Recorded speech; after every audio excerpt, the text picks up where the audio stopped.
Ladies and gentlemen, welcome to another episode of the Wrestling is Cool podcast. I'm Santi. This is Sancho. 83 hot dogs, Sancho. The greatest of all time. The GOAT. 83 hot dogs. That is insane. Insanity. Numbers that Wayne Gretzky can't put up. Michael Jordan can't put up. 83 hot dogs from Joey Chestnut. Who is the Joey Chestnut of WWE? I kid you not, I was about to say that. Are you asking me who could glizzy 83 hot dogs in the W? Actually, wow. who do you think could glizzy down 83 beautiful? Who has the biggest neck? Oh, Lesnar has no neck, so I think he might be out. Yeah, he's out. He's out. He just has no neck. I did not want to put Lesnar on the list because then Lesnar would, you know what I mean? Fair enough. I mean, I do think that we have to consider the Otises of the world. Oh yeah. I mean, he had a hot dog eating contest on Monday Night Raw. Yeah, I think it was a couple of years ago. I mean, he wasn't putting up legendary GOAT numbers like 83 hot dogs, but he has to be in the competition. To be fair, the best hot dog eaters they have elastic bellies. That's fair. And unfortunately, Otis does not have. It's going to have to be Tozawa. The power of Tozawa. You think it's like a combination of the elasticity of Tozawa, Yes. the flexibility that the man has, the power that he exudes? Yes, absolutely. Isn't it crazy though, the crazy controversy of Joey Chestnut not being allowed to compete? Imagine the 4th of July. Imagine. Is that wild? Not having the best of all time, not able to compete. That's what I'm saying. Best hot dog annual competition.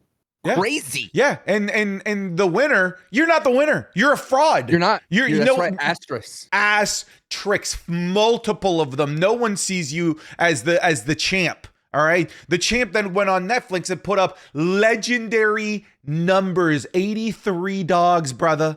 83 dogs. Dip? No dipping, right? No, he doesn't dip. He shoves and then swallows and moists with water while in the mouth. Yeah, it's a bold strategy, Cotton. You ever see that guy on TikTok? You know, that's the guy, the glizzy. Remember, you ever see that guy? He's like, one glizzy. Yes, the glizzy. The guy that turns into a hot dog every time he gets a glizzy TikTok dodo or whatever it might be. That is the one. We have created the robot Glizzmaster. I don't know your eating prowess. Who do you think would win between the two of us in a glizzy eating contest? You've got the American in you, which I don't, which automatically I do think gives you a leg up. So when knowing that, what do you think? Crashing down and it hurts inside. Wet. Dude, I'd lose, dude. I had a stomach ulcer. I'm out, dude. Inside, it's all broken, dude. I mean, as I said it, I was like, I would never lose to the guy that puts fingerling potatoes and ricotta cheese on his pizza. Wow. I would honestly, I think my parents would disown me. Mijo, you lost to the guy that eats the California dumb pizza. No mas, mijo, no mas. I would get booted out of the family bloodline. Go ahead, say it. It's gonna be Bloodline Rules. A hot dog eating concept, Bloodline Rules. Oh, how would that? Okay. All right. Let's say it's a Joey Chestnut versus Kobayashi hot dog eating contest. Bloodline Rules. We know that Bloodline Rules. We know that Bloodline Rules always has people interfering. Who's interfering in this glizzy eating contest? Oh my God. I feel like I don't know the legends, dude. There's so many. What about the you got the host, the Nathan? Oh, the ghost of Nathan. Whoever the Nathan guy is. Yeah. I didn't even. Is it based on a guy? I don't know, like competing legends though, dude. I know there's a guy that does like the warrior, right? He has like a warrior gimmick. He kind of has like the warrior, I think. right? Well, what about like YouTube eaters? Isn't there a guy that Dame Drops eats or something like that? He's the one that did like he got auto-tuned. The damn. Do you know that guy? Yeah. I put famous eaters. Miki Sudo? No idea. According to Google, one of the number one ranked female competitor eaters of the major league. Fuck out! It's Miki Sudo. Dude, there's a thing called Major League Eating, dude. The MLE. Oh God, dude, their logo is a fork. Dude, that's literally a hand holding a fork. Maybe it's a trident. Maybe it's supposed to be something a little bit more. Well, are all forks tridents, or are all tridents forks? I think that's a good question. Are all tridents forks? I see forks as dingle hoppers, my friend. What about a trident? Is a trident by definition a fork? I suppose. Yeah. Dude, this is how broken the Major League Eating is. The last news updates from 2023, and Joey Chestnut at the time, age 62. But look, second place. Guess what? Second place ate out of Joey Chestnut in 2023, 62, and what was second place? I'm gonna say 50. Close, 49. Wow, rookie. What a difference. Pathetic. Imagine being Joey Chestnut, being that far ahead and looking next to you as you're guzzling down pounds and pounds of wieners, and the guy beside you is double digit numbers behind you. Pathetic. Honestly, I think I'd probably like do a couple Fortnite emotes as I'm eating to celebrate my W. Do you want to hear what other records Joey Chestnut has? Sure. According to the Major League Eating, this man has eaten 12 pounds of 8.75 ounces deep fried asparagus spears in 10 minutes. Oh God, 10 minutes. His piss must have smelled rancid for weeks. Right, nuclear greed. Oh God. Oh, he also has 2-foot pizza slices. 6.5 2-foot pizza slices, 10 minutes. I'm sure that they're good old American style pepperoni slices, not ricotta cheese and fingerling potatoes. Okay. He is the number 1 ranked eater ranking right now, according to the website. The power rankings. He's top of the new heat order. The dude's a beast, man. And Mickey Sudo is number 5. Oh.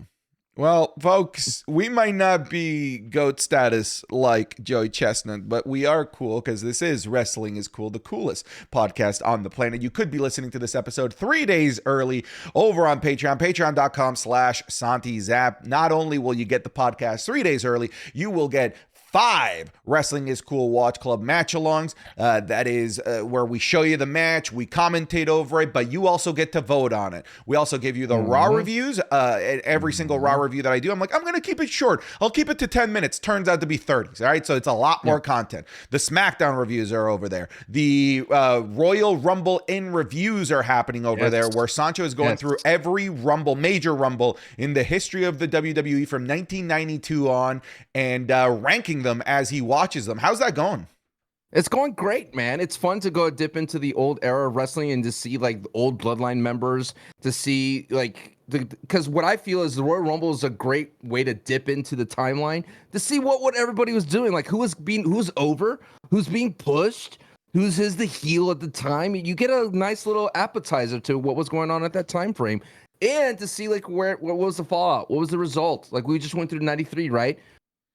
Yokozuna comes in and destroys everybody. That Yokozuna goes on to face Bret Hart at Caesar's Palace. Once Yokozuna beats Bret Hart, guess who comes and takes the belt away from Yokozuna? Kong, Kong, Kong, Kong, Kong, Kong, Kong, Kong. Because he wanted to have the belt for a farewell tour before he left the WWF, and then Yokozuna beats him at King of the Ring. Politics, man. Wrestling and politics. But yes, folks, I know that we spent 7 minutes talking about Joey Chestnut and his record, but that's Wait, it's not his name. That's not his name. You don't think his name is Joey Chestnut? You said Joey Chestnuts. That is not his name. Joey. Oh, because singular chestnut is somehow better? Yes. Why? I'd rather be plural nuts, in my opinion. I'd rather be more than one. Fair enough. This is a wrestling podcast, even though we usually always spend last week. You were mean to me. What did I do? Well, last week was it not the Rikishi Pink Eye fiasco? No, that was 2 weeks ago. Oh, okay. All right. You opened up both shows with you cutting a promo, a heel promo in your heel era. That's right. You were mad at me. You were. I don't even want to go down the rundown because I know what's going to happen later down the road. and I know you're waiting on it. Ooh, brother. Oh, brother. When you least expect it, I'm going to hit you with it. When you least expect it, I'm going to hit Like you a with chair it. shot. Fair enough. Fair enough. Bash in Berlin. The little B tier PLE that could. Can I give you a quick opinion on B tier PLEs real quick? Oh, the current product B tier PLEs. Yes, the current product B tier PLEs. And to a degree, this also applied back in the Vince era. B tier PLEs never moved the needle. They were always just fun showcases of professional wrestling and whatever's going on in the month, but they were never these like super uber must watch shows. Like if you went a 2016 without watching Payback, you'd be fine. All right. You'd be okay.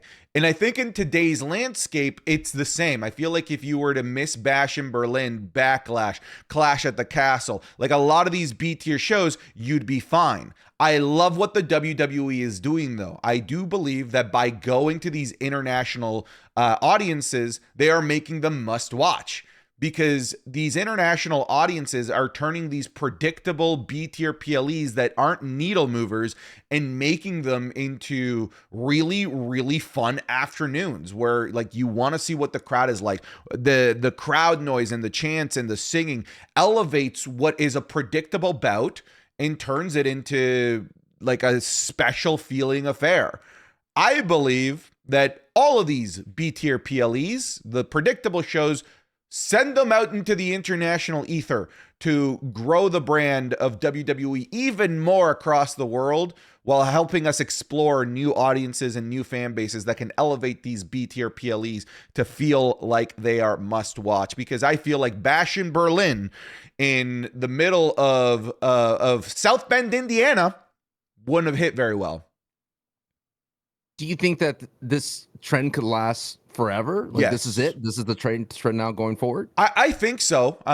You know, the resources that the WWE has now with this merger with the between WWE and UFC, I mean, these are two juggernauts of weekly and monthly programming, right? Between fight nights, pay-per-view cards, PLEs, Raw, SmackDowns. Like these two companies aren't just entertainment companies. At this point, they're like logistics masters at getting from point A to point B.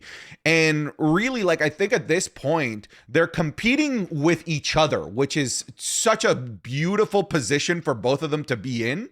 Like UFC, really, their biggest competitor is WWE, and WWE's biggest competitor, I'm sorry, it's not AEW, it's still UFC, and it will be Monday Night Football, but that's a different story altogether. Because they really are just competing with one another, they can, but also are within the same parent company.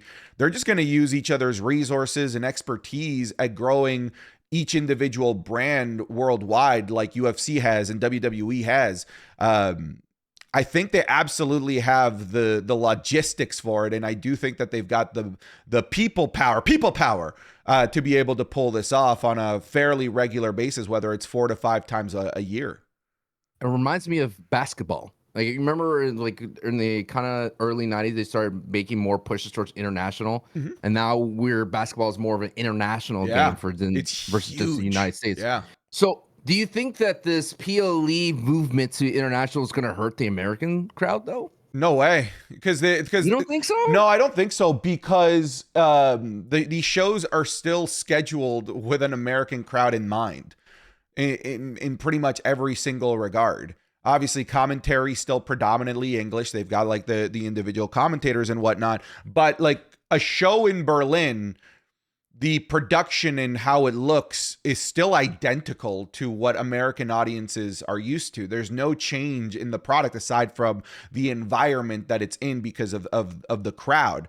WWE on top of that, sure, like the American crowds would be getting less PLEs, but they get all of the live shows. They get all of the Raws and SmackDowns. Like, they're still traveling every single day of the year around the United States of America. Heck, when they're in Berlin, they're still at the same time over in Denver for NXT No Mercy. It's just such a big brand at this point that they could be anywhere and everywhere all at once. Yeah, but my thing is like what's going to happen is I feel when it comes to American things like that, I mean, we're gonna run into Saturday football, we're gonna run into Sunday night football. You can't have the PLE during college football season. Aren't you gonna be able to need to have like a night PLE for Saturday night? I mean, they timed it really well last year. The only day PLE that we had last year in the fall when college football was on was Crown Jewel in Saudi Arabia. I think this time around it was like right on the cusp of the start of college football. Yes, it was. Yeah, last week. Last year there weren't any PLEs that clashed with college football in the daytime. So I'm sure there'll still be some growing pains, but I just see more of a long-term benefit for them being all over the world than just relying on the American audience. One of the things I found interesting as well is I do see a trend that could possibly happen is where WWE doesn't necessarily sign talent to bring to the States.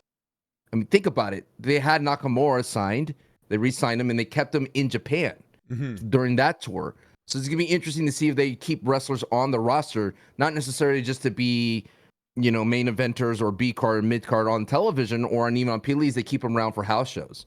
Because Nakamura wrestled all throughout that entire run that they had in Japan that Dominic said that Logan Paul was shadow banned. And dude, I know we talked about it, but I love that Dominic knows he's untouchable. That's why he's like, I could say this to Logan. I don't care. Yeah.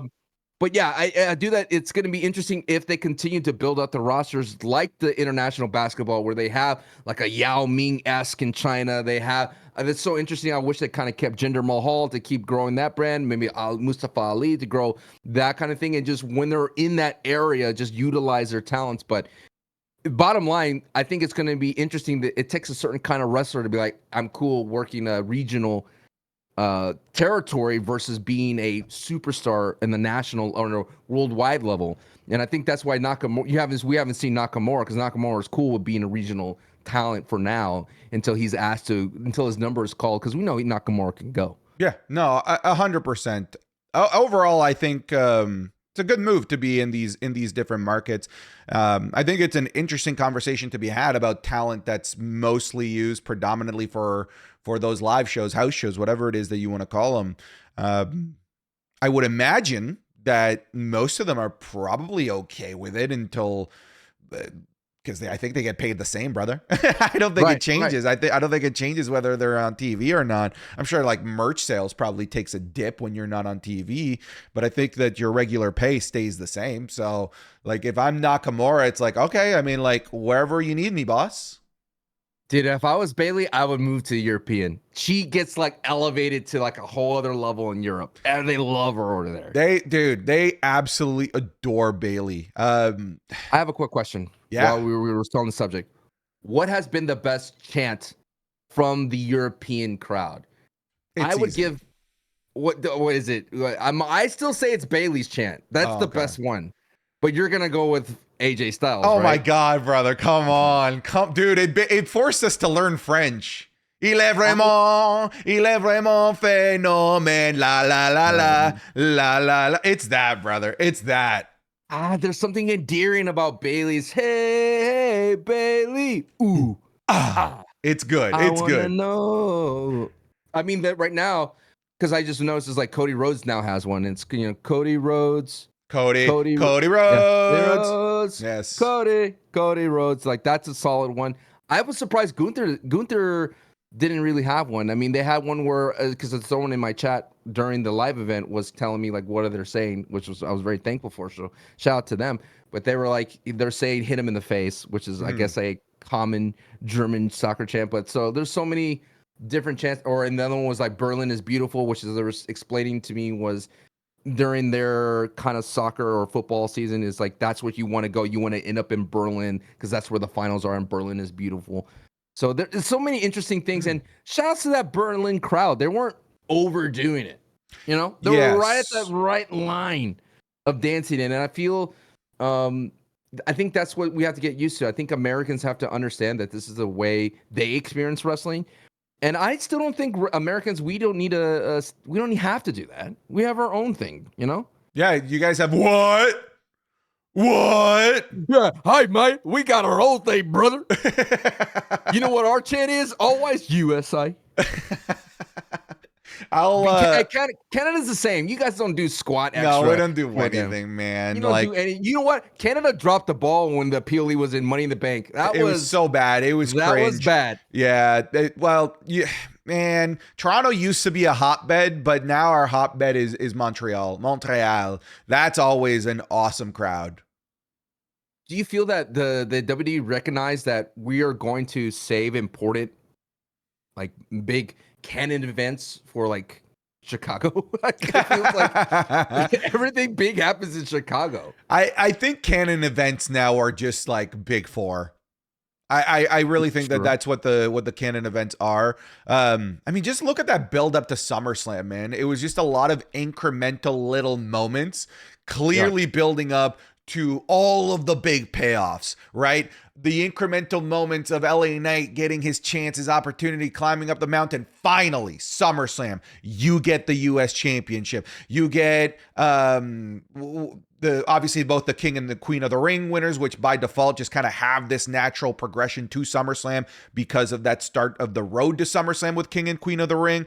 The return of Roman Reigns slowly, incrementally, like built up to SummerSlam. CM Punk's first singles match. Like there is clearly a strategy behind that where it's like we give them crumbs. Oh, you think that you're going to get the KO heel turn? You got to wait. You got to wait a little longer. Keep coming. I do think that the big canon moments, Sancho, are Big Four and Raws and SmackDown.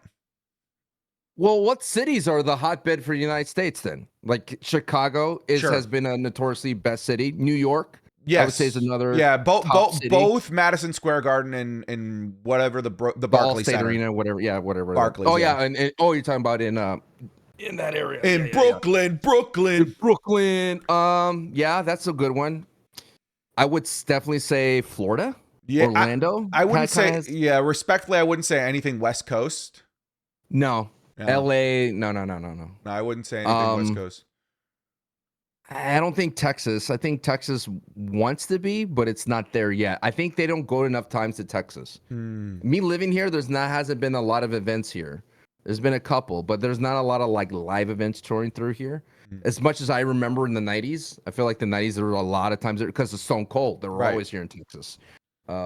They kind of kept doing that. I'm trying to think of anywhere else. I mean, I think St. Louis is not that bad. Like kind of Midwest I think St. area. Louis, Baltimore, is a big hotbed. So I do think that they save a lot of like what you call the canon moments. Oh, Philly, of course, yeah. They save a lot of the canon moments for when they're in these bigger markets for Raw and SmackDowns, and the Big Four as well as now for go home episodes of PLEs. It seems like they're saving a lot for that as well. What do you think about that? Right, we have title matches happening always, or major blow off to feuds like Howdy and Gable right before PLEs.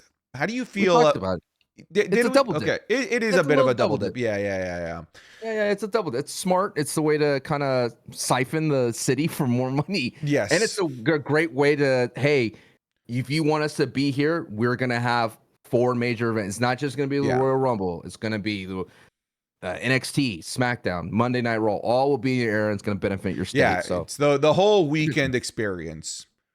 Which is good because it now entices you to travel to it. If you're like an outsider, he's like, oh, I would love to go visit Indianapolis for the whole week. Let's go make a whole week of it and go to Raw, go to SmackDown.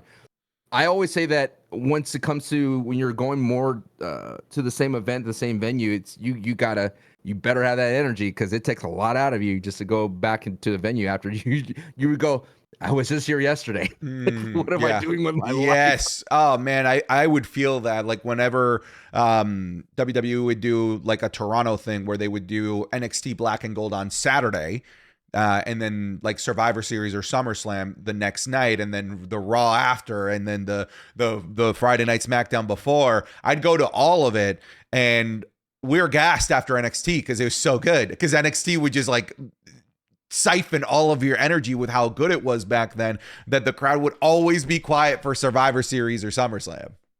What's your snack? What do you eat in the arena? I don't eat anything. You don't eat anything when you're at a like wrestling event? No. I believe the kids call that going raw dog. I don't do anything. I know. What's the worst thing to raw dog aside from that? Would it be like a flight? A flight. I know the term is gross, but like it's the modern day use. It's the modern day use. It's the modern day use. Raw dogging a flight would be the worst. Like just staring deeply into the abyss. Can you explain what raw dogging is? Yes. In a modern day use. In a modern day use, like no preparation, just doing the thing that you're there to do with no other outside stimuli to help you get through the thing. No phone. Correct. No podcast. No tablets. No movies. Yeah. No other eating. Nothing. No outside stimuli to help you make the experience feel faster or better. I mean, I've done that on flights plenty of times. You're disgusting. You're a psycho. You're a psycho. I love looking at the flight. Somebody check this man's basement or attic. You're a psychopath. I love the flight status. It's fun to see that the you are sick. You are sick in the head. If that's 3D. What you stare at. Oh, I love looking at the brochure pictures. Altitude, seeing the wind speed, seeing the that little globe thing like Indiana Jones. No. That's me. Psycho. No. That's psycho behavior, brother. I've sat on a bus before and not just look outside. What's wrong with that? That's so much. Back in the day, people would raw dog. You didn't have a Game Boy? Back in the day, you didn't have a Game Boy? Dog, I had a Game Gear. Oh, wow. Isn't that the thing that took like 30 batteries? It took eight AA. That thing was heavy and it was hot. It was a weapon. You did not want that in your lap because that would just burn you. And then my life changed when I found a card, the car adapter, like, little and a cigarette lighter. Yes, yeah. What about you? I was a Game Boy kid. Oh, no. I don't care about that. I'm talking about your raw dog. What are you raw dog? Oh. In the modern day, sir. Workouts. I don't listen to music. Oh, you are psycho. What? You are a psychopath. Listening to the terrible music at the gym, hearing other people huff and puff. God, what's wrong with you? That's usually a mistake when you go to the gym. Like, oh man, my wireless buds didn't charge. I forgot it. No, you're just gross. Nah, man, I'm in the zone. I'm in my mind. I'm fighting with my thoughts, calling myself not good enough, calling myself too fat, calling myself too small, calling myself too weak. I'm like, all right, all of this terrible pent-up anger from not having a good podcast to listen to, like the Wrestling is Cool podcast 3 days early over on Patreon.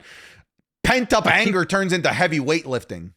I keep telling people, they're like, hey, I want to listen on Spotify. I'm like, dude, just Patreon, bro. It's already there. It's already there. It's been there for days. Well, what are you, over the head headphone, earbuds? If I'm using headphones, I'm over the head. Yeah, that over the head, psychologically speaking, at the gym means F off, don't talk to me. Really? Yes. Yeah, that's like the unwelcoming, leave me alone. The hoodie on, that's double. That's a double That is layer. double, but that's you're trying too hard. Now you're just being rude. That's what The Rock does, though. Yeah, but we're not The Rock, brother.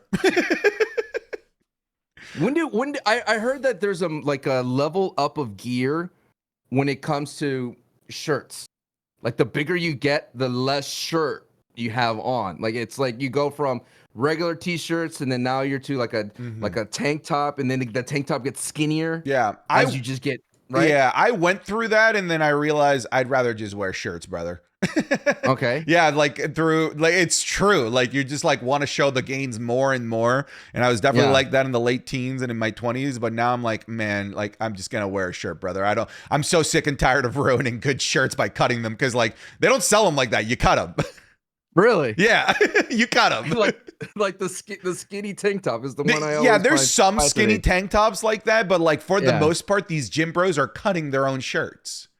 Oh. Yeah. Last thing. What about shoes? I've heard the flatter the shoe, the better. For lifting, Yeah. absolutely. Yeah. For lifting, they're better, but not for cardio. They're significantly like worse. Like you want some support. I've seen people lift in slippers in slides. Is that crazy? That's just a call for attention. Those are people that need a hug in real life. Just like you need a hug in real life. Because I don't listen to music. We have headphones in the gym. I listen to podcasts. I'm a podcast guy in the gym. Oh, really? Like legitly. No, that's fair. It's just easier to focus and not get too caught up in the rhythm of the song. when you're lifting. You know, you don't want to go too fast. Yeah. Chill. See, my only really the main reason why I don't listen to anything is because I'm really strict with my rest times. Like 30 seconds is 30 seconds. When I have headphones in and I'm listening to something, I get too lost in whatever music or podcast I'm listening to, and all of a sudden that 30 seconds has turned into 90, and now my lift is taking way longer because I want to get out of there. I want to get out of there with my big ass pump, big ass arms. Do you take that big bottle with you, the big water bottle you have? No. I used to when I was younger and was like, look at me, I Look at me. lived. Yeah, but not anymore. Now I'm just like a little water bottle, no headphones, go in, do my thing, don't socialize with anybody, put up sick numbers, look awesome, and go home. Fair enough. That's a nice button to that conversation right there. Bad Blood. Curious where, I don't know if you picked up on this. They bamboozled us twice really? With when Drew McIntyre won at SummerSlam and Gunther won the title. He came out the next night and challenged Gunther for the World Heavyweight Championship, only for CM Punk to attack him. And then this time around, CM Punk wins. He challenges Gunther and then gets just so hyped for it. Yeah, man. He gets. So did I. I was like, yes, let's get it. And then Drew McIntyre comes out and attacks him. It's funny because in my mind, I was like, it has to be CM Punk versus Drew McIntyre Hell in a Cell at Bad Blood. But in the moment when CM Punk was challenging Gunther for the World Heavyweight Championship, I forgot about Bad Blood. I'm just like, I just want to see Punk and Gunther. Give it to me. Give me that storyline. And then the WWE gave me a quick reminder that storyline's not done and that we need to go to the rubber match. What did you think of that entire beatdown segment?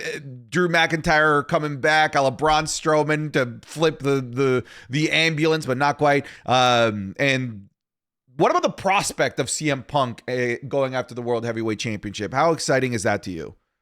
It feels like there's on that Monday Night Raw, they felt like we talked about double dipping. I feel like they're double dipping, you know, and it's okay to double dip in wrestling because, like you mentioned, feuds were not completed. But a part of me just wanted a break from CM Punk and Drew for a bit.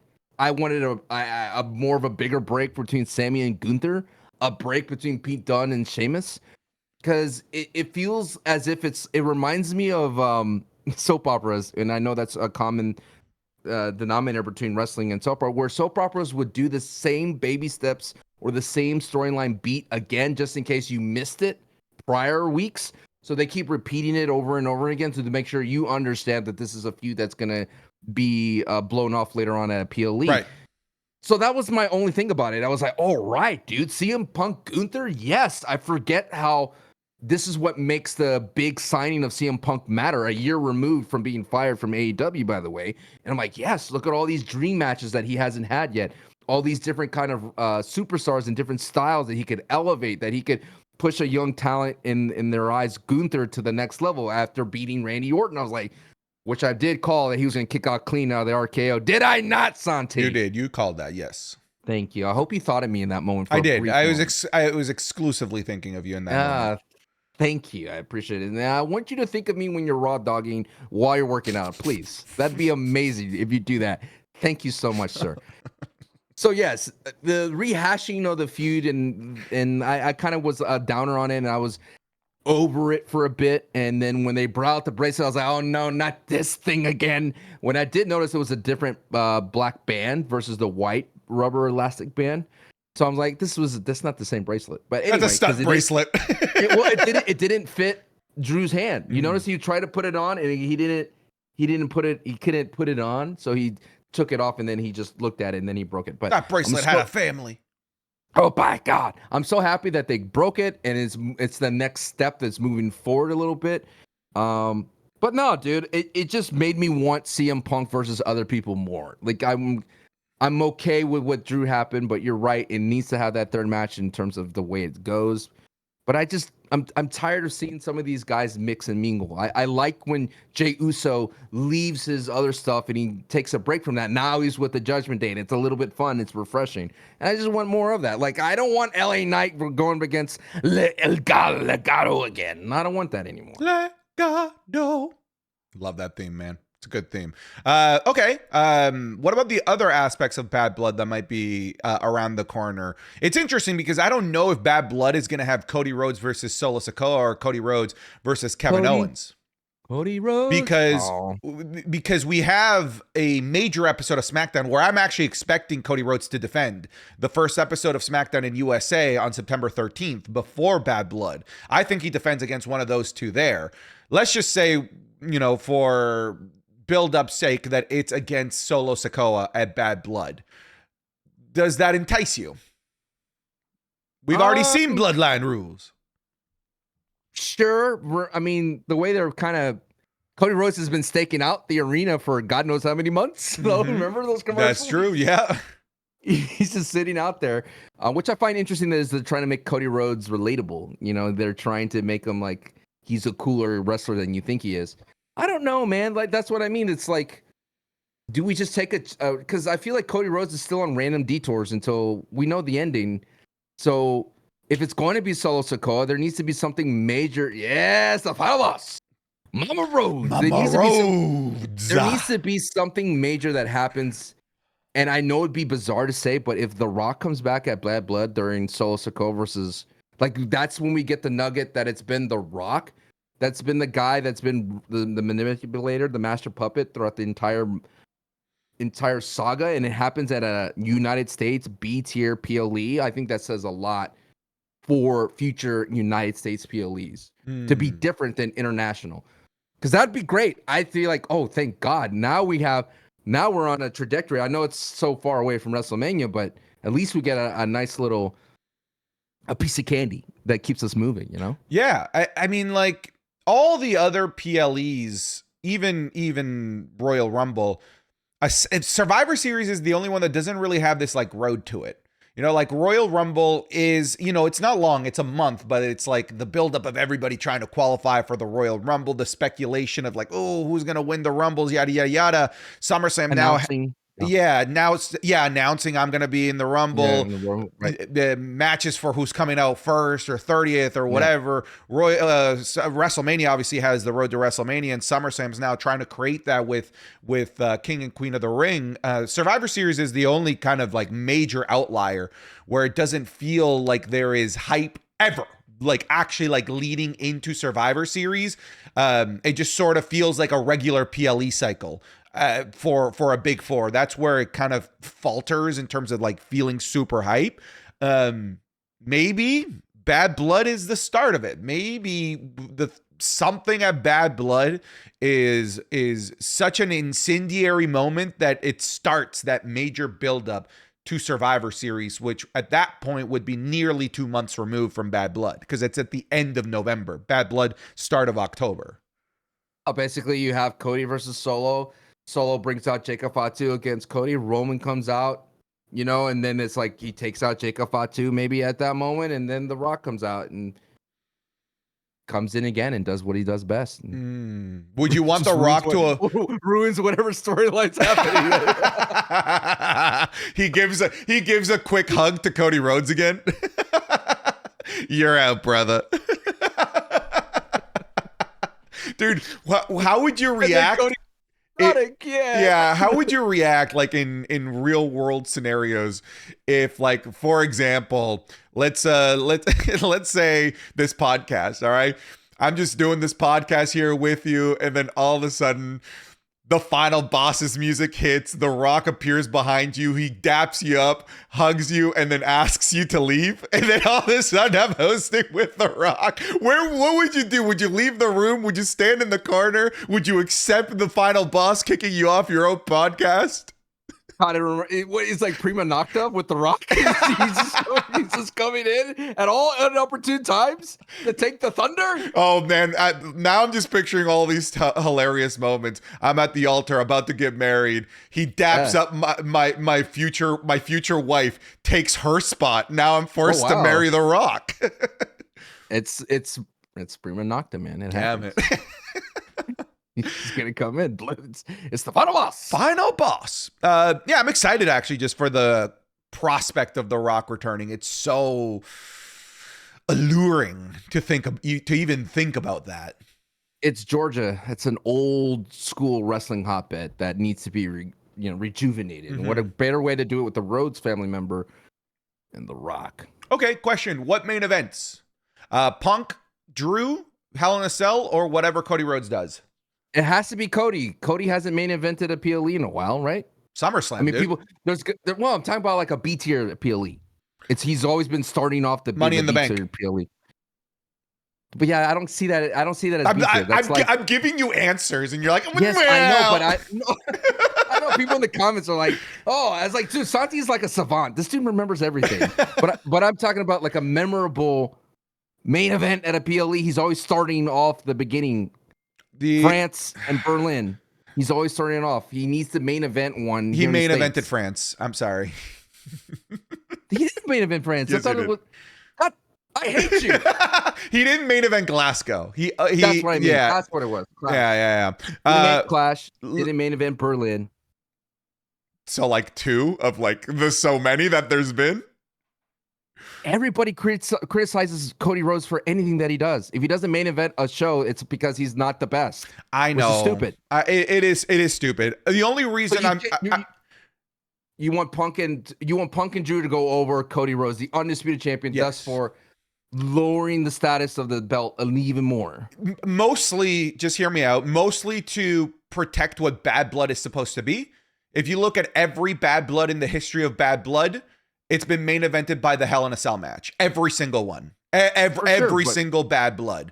So if they want to make Bad Blood a yearly thing where it's like, hey, we know that this is like the big marquee attraction, the Hell in a Cell, the big feud of that's been going on over the summer gets ended at Bad Blood and Hell in a Cell, I think it should main event just like all the other Hell in a Cells before it.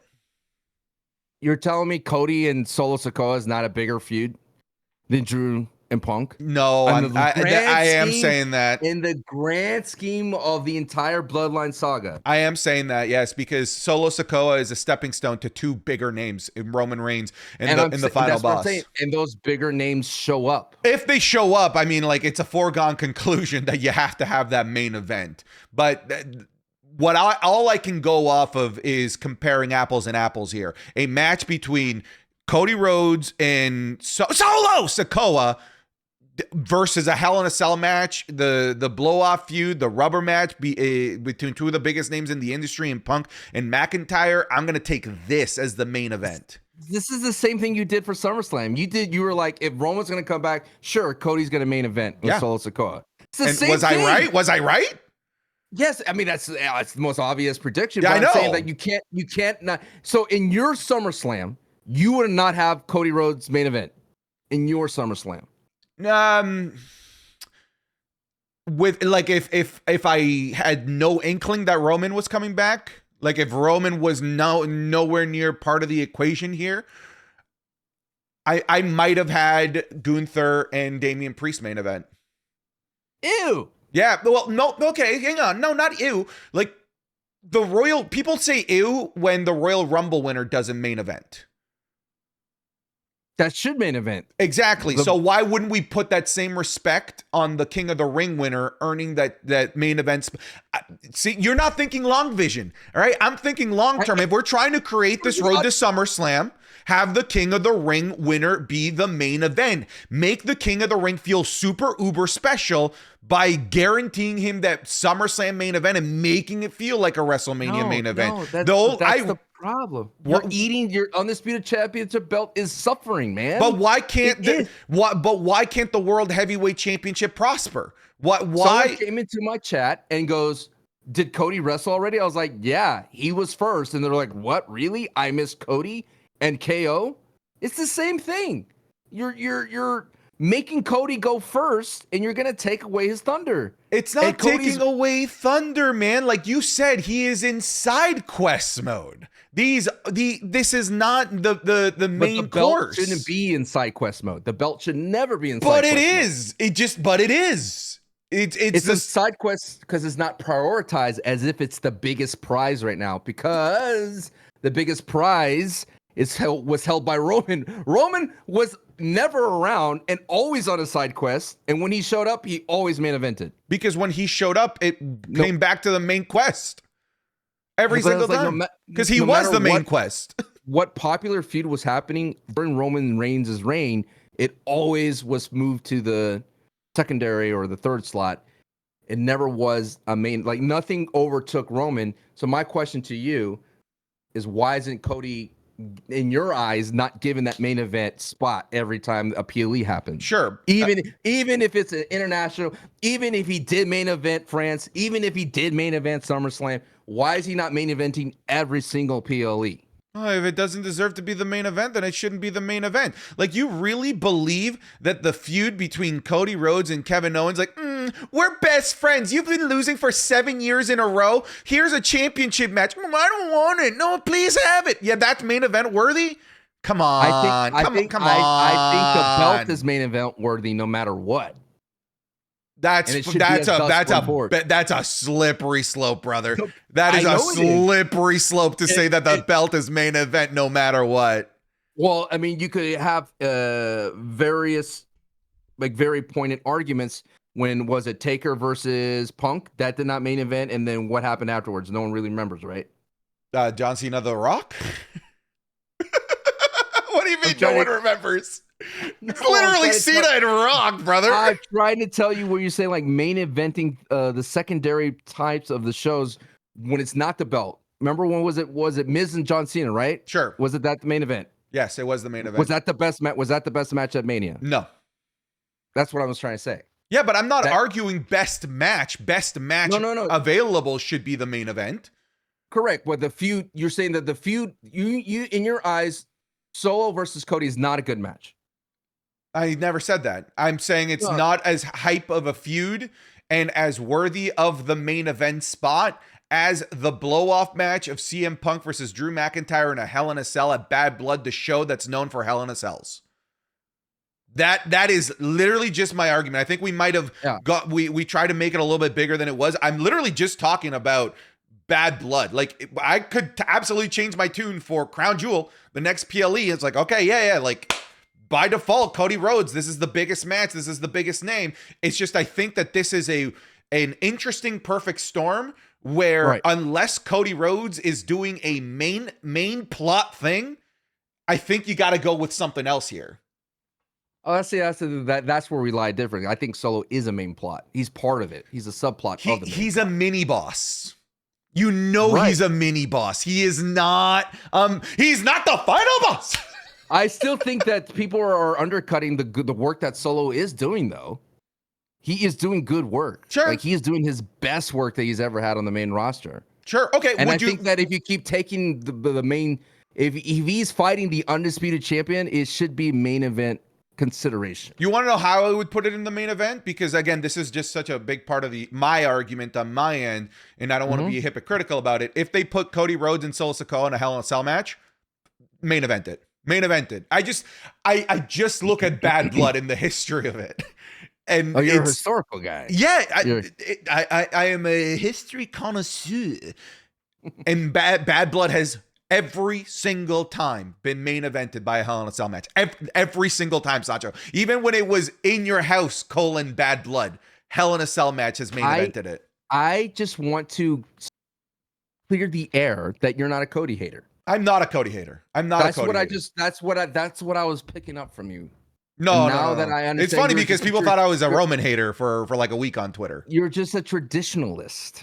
Yeah, yeah. Like, I'm not willing to hitch my horse to any particular one single idea to last, an entire year or an entire lifetime. Like, I'm not married to the idea that the title has to always be the main event. If it doesn't need to be, if it shouldn't be, then it shouldn't be. Right? Like, Shawn Michaels versus The Undertaker was the main event of WrestleMania 26. That should have been the main event. Like, there were different contexts and different stakes. And when I look at the context of Bad Blood and what they've been building up towards for the last couple of months, I think that the context dictates Punk and McIntyre in a Hell in a Cell match. See, that's where I, flubbed it up. When I mean, like, usually the Taker matches feel like a main event, and then the belt never Sure. feels like that at most WrestleManias. Did I happen to pick the WrestleMania with The Rock and Cena? Yes. Yes, I did. I stepped on that landmine. All I know is, when you go up against a great historian, or when you're discussing matters with a great historian like Santi, there's a lot of landmines. Yeah. You better come with the encyclopedias. I better have Wikipedia up when I go against you. That's all I know.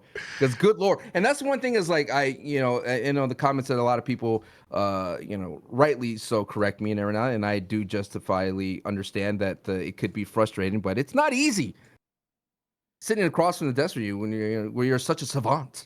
It ain't easy everything. being cheesy. Is that Cheeseburger Eddie? What is that? What movie is that from?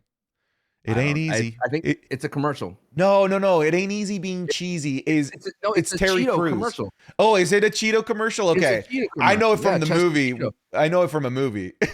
Which is referring to the Chester. I didn't know that.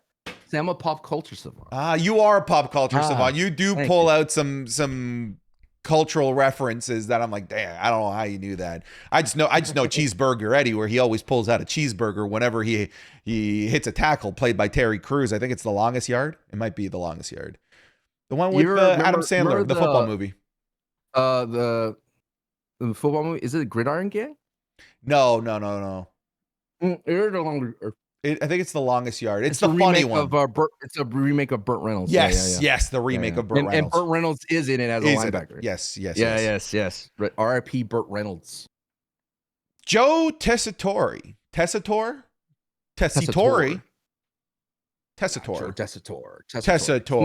Now we're in my wheelhouse. I wanted to bring it to your wheelhouse. All right.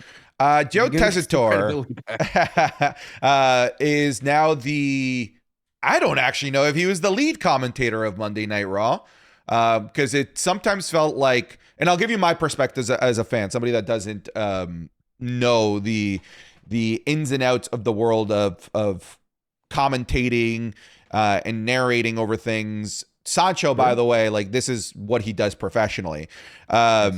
It looked to me like this is a guy that has a tremendous voice for anything sports. The second I heard him, I'm like, man, I want to hear this guy in a boxing main event. Like, he's just got that voice for it. It felt like he had a good voice for wrestling. That night, it felt like Wade Barrett had to carry a lot of the load there in terms of the wrestling knowledge, of course, and the name of moves, as Joe Tessitore seems to be learning. Like, he called the Ilya Dragunov Torpedo Moscow, what a big shoulder, which I thought was pretty funny. For a first day on the job, for somebody that's not somebody that's there in wrestling, I enjoyed his work, but he's getting a lot of criticism. I'm just kind of curious, with you being part of this industry, where you lie with him.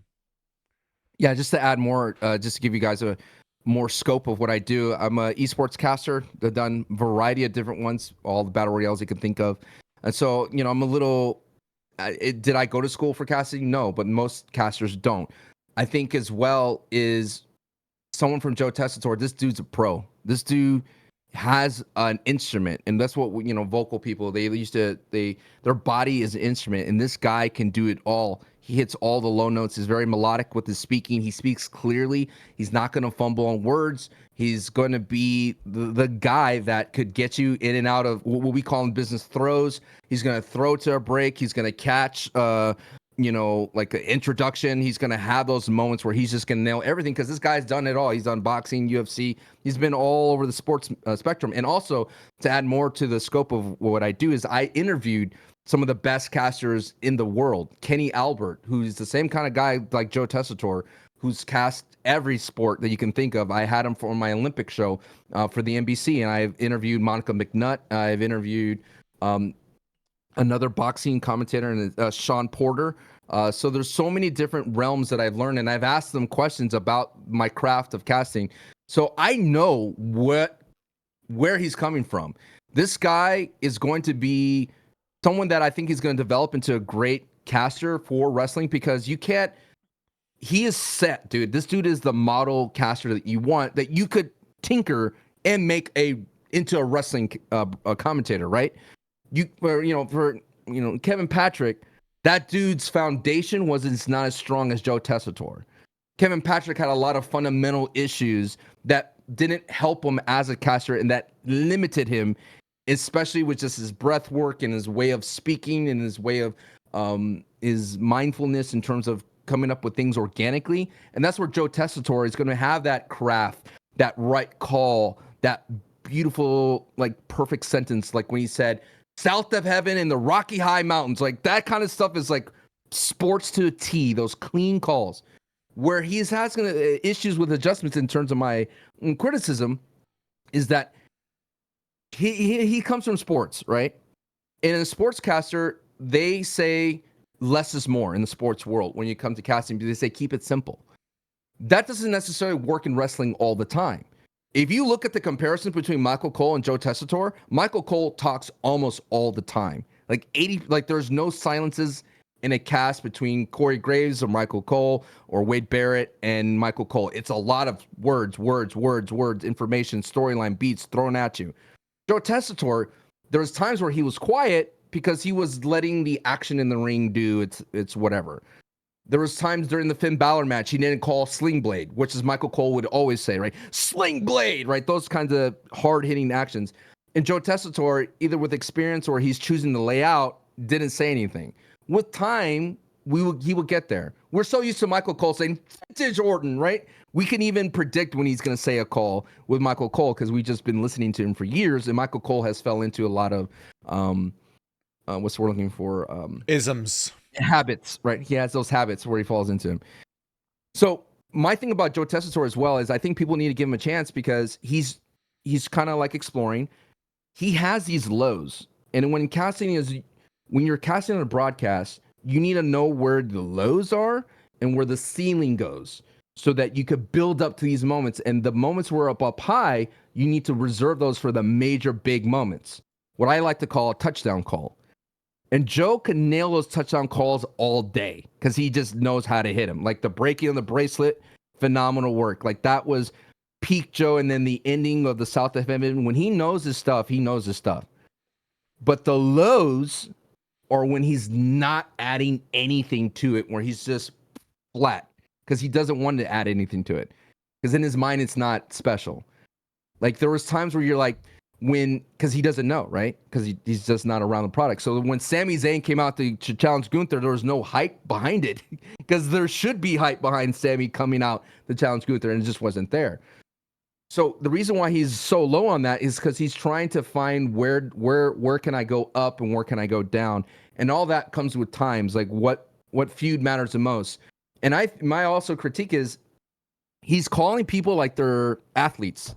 These are not a typical football, basketball, hockey player, boxer. These are superstars, bro. These are a world above. These are astral plane characters that are bigger than life, larger than life. And they need to be treated as such. But instead, there are times where he calls something like it's a first down. It's just like hey, first down, da da da da da. Oh, versus big moments like a touchdown, right? So he's gonna find that. And he's gonna find those notes. And again, I have a question. It's the same. Sure. Really fire quick. Away. Would you say that wrestling is more touchdown heavy calls than it is first down type calls? It can be. Wrestling can be. But Joe is going to find the moments where he's going to find a first down call in wrestling. And it's going to be different. Because we're so used to the JRs, we're so used to the Michael Coles, we're so used to the Excaliburs if you're listening to AEW, where it's just always like, oh my God, that's a crazy move. And Joe's not going to do that for everything because he's trying to find layers so that when something major happens, he turns it on, right? There's a certain gear. Because when we do battle royales, there's always like the beginning is hype, the lull in the middle, and then you bring it back up for the hype for the end game. And if you're overhyped in the middle, then the hype for where can you go? You hit your ceiling and it just sounds like you're screaming. And that's the thing as well, is when he's an outsider, technically, when it comes down to this wrestling game. And I know how he feels as an outsider. So you talked about how Wade Barrett carried the most of the commentary. He doesn't want to step on Wade's toes. Wade doesn't know when he wants to come in. One thing when I noted when they were casting, they had their backs to each other a little bit, looking at the monitors. You know, I think they should open up a little bit, communicate with hand signals a little bit more, which is probably what's happening. But those are the kinds of things that you get used to when you work with a new partner. When I was casting Fortnite, there were so many times where I would get a new person and I'm casting remotely, you know? And so there's times where you would step on each other's toes, you would flub something, or you wouldn't know, is this person going to say something? Corey Graves, Michael Cole, and all them, Pat McAfee, they already have a natural chemistry. They know when someone has a downbeat in their line that they're going to pass the baton to them. And it's the same thing as well as like I was mentioned before the question about being an outsider. I know what it's like to be an outsider all the time. I feel that everything that I go into, any new project, even wrestling school, people think as me as an outsider. He's going to find his rhythm. He's going to be accepted. And when has a total command of what's happening in the ring, he's going to be great. It's a rough first night for sure. I think he gets like a 6 out of 10. But like I said, this tool set, his foundation is there that he could make any adjustments. They could say, hey, bro, you need to amp up Sami a little bit, or hey, you need to learn this move. Because he would say, oh, that's a great kick. And then Wade would come in, it's an enziguri, right? He would come in and correct what was the actual move. And I think the biggest difference between what was his name, Marlo, right? Mauro Ronaldo, is that he understood wrestling as a whole and he had a complete package, but he did not have the friendly atmosphere to make mistakes and grow into the professional world of wrestling because he had JBL. The Bushido. The Bushido. But remember, there was times where he would overdo it, right? Yes, he would overdo it. But JBL was not a fostering commentator. I think Wade Barrett is. And also, if you want to compare all the caster groups or the commentator pairings, Wade Barrett, Corey Graves does not work. They're the same type of guy, and they speak at that high level of intensity. But when you put a Joe Tessitore who could find the lows, the mediums, and let Wade be the intense guy, it kind of works. Where it doesn't work is where they're feeling out is where when can I meet Wade or when can I pass off to Wade because it's like this is happening here. And then White comes in, that kind of jarring disposition. And the last thing I want to say about Joe Tessitore, he has a baseball voice. He is very melodic. So he speaks like, let me just find something to read. Like, in March 2017, WWE announced he's going to swoop in and out of words. He's going to make things feel important, emphasize so that when he's speaking when he's first introducing himself to the world, when he was standing next to Wade, it didn't feel genuine because it's a broadcaster voice, Mm-hmm. It's like that voice doesn't sound like you're saying what you mean because you are in a presentational style speaking. If you look at when I'm talking to you on a podcast and when I'm hosting the show, it's a completely different vibe. I have those same intentions and I'm a genuine person. And I'm presenting like genuine feelings when I'm casting or I'm hosting, but this is a different kind of format of a podcaster, right? I can't be that melodic all the time because then it comes off as disingenuous. And I think that's where you and other people may feel like he's not being genuine. And then when he turns it on, it feels forced. But no, that's not. He's just using his instrument in an expert way. I mean, I will say, I don't have, that was greatly put. Thank you. That you made it really easy to understand. I already like them more than Kevin Patrick. I'll tell you that. Kevin Patrick had so much time to learn things, but there was just like the dead air of Kevin Patrick just sort of felt different than the dead air that I was hearing here. Like the Kevin Patrick dead air just sounded like somebody that just like didn't know what to say. Meanwhile, I'll say like with Joe Tessitore, the dead air sounded like somebody that just wanted the people at home to consume what was being seen and wanting to highlight what was being seen as opposed to being overbearing and whatnot. I can just immediately tell that he's just leagues above a Kevin Patrick. But yeah, like the wrestling knowledge and the wrestling isms will eventually come, I would imagine. Yeah, I mean, you got to lay out. Yeah. That's what we call in business laying out, letting the action in the ring or the sport, whatever, talk for you. And that's what Kenny Albert told me. He's like, just keep it, because I asked him, what's the advice? He's like, just keep it simple, man. The people have their eyes, they could see what's happening. But that's not what we're used to in wrestling. We're not used to seeing a move and then no one calling what just happened. Okay, here's my question to you. What do you think was missing from Monday Night Raw? From a commentator That standpoint, doesn't matter what you think. I'm gonna tell you what was missing. I'm gonna tell you what was missing. You blew it. I don't care. I don't care because that's not the premise of this. I'm gonna tell you what was missing. Bum ass New Day and bum ass Final Testament. Sancho over there, I will quote him a couple months. Give this some time. I'm not allowed on this train because I'm not letting them cook. Odyssey Jones is off the roster page. New Day got no screen time aside from Kofi Kingston getting basically laughed at and scoffed at by Gunther. No Final Testament on Monday Night Raw. I called it. This storyline is going nowhere. There was no destination to this train. I called it. I was right. And even if it comes back next week, you cannot have the same level of confidence that you had 3 weeks ago. This story is dead. It's over, Sancho. You want a refund on that train ticket? Oh wait, you didn't just buy a ticket. You bought the entire train. You are the train. You're the conductor. You own the train stations for this terrible, terrible storyline. How do you feel, Sancho, that your awful, awful bet, that your gamble on this storyline has paid you zero dividends? I tried to tell you. I tried to make you see the light. I tried to make you see reason that this storyline was bad, that it was going nowhere. To a point where I'm not even happy about this moment. I'm sad. I'm hurt. I'm hurt for you.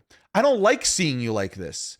I don't like seeing my friend be so colossally wrong when he could have been right. He could have been with me. He could have been beside me, enjoying all the other awesome feuds of Monday Night Raw. But I had to watch my boy Sancho put his anchor down on the worst feud of Monday Night Raw.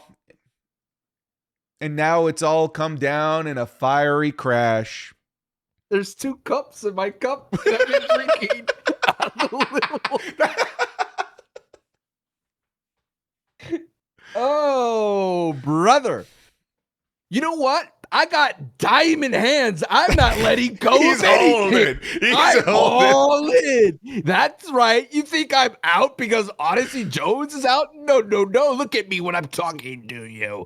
This is just another ploy, a very crafty way to say, hey, Xavier Woods, you got him fired. And Kofi's going to be like, wait a minute. Nah, man. It sucks, dude. I thought for a second when Monday Night Raw did not air and it was not on, I was like, oh, okay, so they're gonna blame Xavier for this. Kofi's gonna say like, hey, what happened? Did you get Odyssey Jones fired? And you do backstage politicking? And then he tweeted out it had nothing to do with me. Xavier did. And then they followed it up with the weird segment of Kofi asking like, hey, I got a plan with me, Xavier Woods. We're gonna do this. And I'm like, and no Odyssey Jones in sight. I'm like, man, they're ignoring it. They're ignoring it completely as if it never exists. And they nebulize the entire thing. And then it amplifies the train being off the track, being decommissioned, the glaze factory being shut down, like Walter Peck and Ghostbusters coming down and shutting me down. When they had Miz cut a promo on digital WWE, and guess who interrupted his promo? Who? Tell us. Karrion Kross. I tried to tell you last week when they were talking in the back and saying, hey, yeah, we're good. I know you. Yeah, that's all right. We're moving on. We're good friends. That was it. That was your climax, brother. That was the peak of this story. Sorry, I shouldn't be laughing. I hate being right in these situations, Sancho. I don't like to tell you I told you so. You know what? I think you did this on purpose. Like, in the previous I 20 got minutes. Odyssey Jones fired. No. In the previous 20 minutes, you were like, correcting me, making sure like, hey, we were on the same page. You're like, no, that's John Rock and John Cena. And you're like, I got your back. I'm going to make sure he doesn't blow himself up here in this moment. No. With this whole Karrion Crossing and New Day, you're just letting me go down into the woods. Brother, I was giving you the rope. I was just letting you do the dirty work for yourself. Yeah, great. But know this, Santi. Know this. It was something. And it's still real to me. Damn it. It was something. Okay. It was going somewhere. Sancho, are you willing to make the declaration that you're off the train? No. You can't be on this train that you just said is decommissioned. Are you a homeless bum right now living in one of the train carts? Is that what you are? I can't. I got a pocket full of dreams and a can full of beads. I'm not going anywhere. You got the little stick with the little pouch. Train hopping and all. Have you seen those videos, by the way?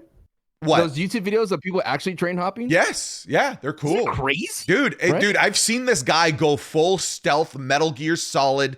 Like he's like hiding in between, like underneath the cart as like inspection is going through each cart to check for it. It's like, man, just get a cab. Right? Brother. Right? And they get these like crazy, like beautiful landscapes, and they're just like, yeah. And then all of a sudden, like the train stops. And, oh no, I think they found me. Yeah. And then he has to get off and roll into the. This is so crazy. Don't do it though. No, don't do that. And don't also buy a train that has Karrion Kross and Xavier Woods and Kofi. Oh, Sancho. Sometimes, man, you know what you did?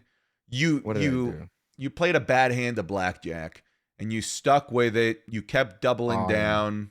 Isn't it worse when someone doesn't know how to play blackjack and they eat a card for the table? You're like, no. I hate that, man. And the thing is that like the odds say like it technically changes nothing, but like seeing them take a card that could have either benefited the table or busted the dealer, it just hurts. Right. It hurts. Yep. That's why because I love casinos. Mm-hmm. I don't go to casinos after 7 p.m. because that's when you get the casuals and that's when you get the drunks. You're just a sweat. I'm a sweat, man. I'm pub stomping in the early mornings and early afternoons. My go-to time at the casino is when it's full of the old people with oxygen tanks. That's peak casino going time. You pub stomp against the elderly. Yes. Oh, okay.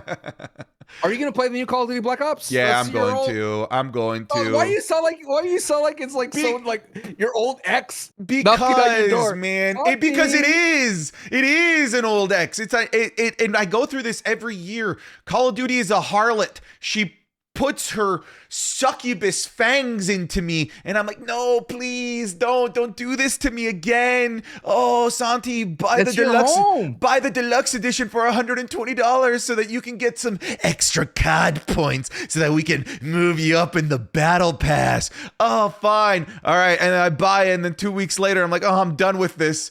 And that's it. Every year it's the same freaking cycle. And I'm gonna do it again. Home, though. This is your home. Now this is where you make content. You could stream it. You could stream stuff besides wrestling. And hey, they added Cody and Rhea Ripley. Adrenaline. And for some reason, Rey Mysterio. Oh, dude, Ray was at the Joe Chestnut thing. Oh, he was. Yeah, he was there with Omos. It was so random.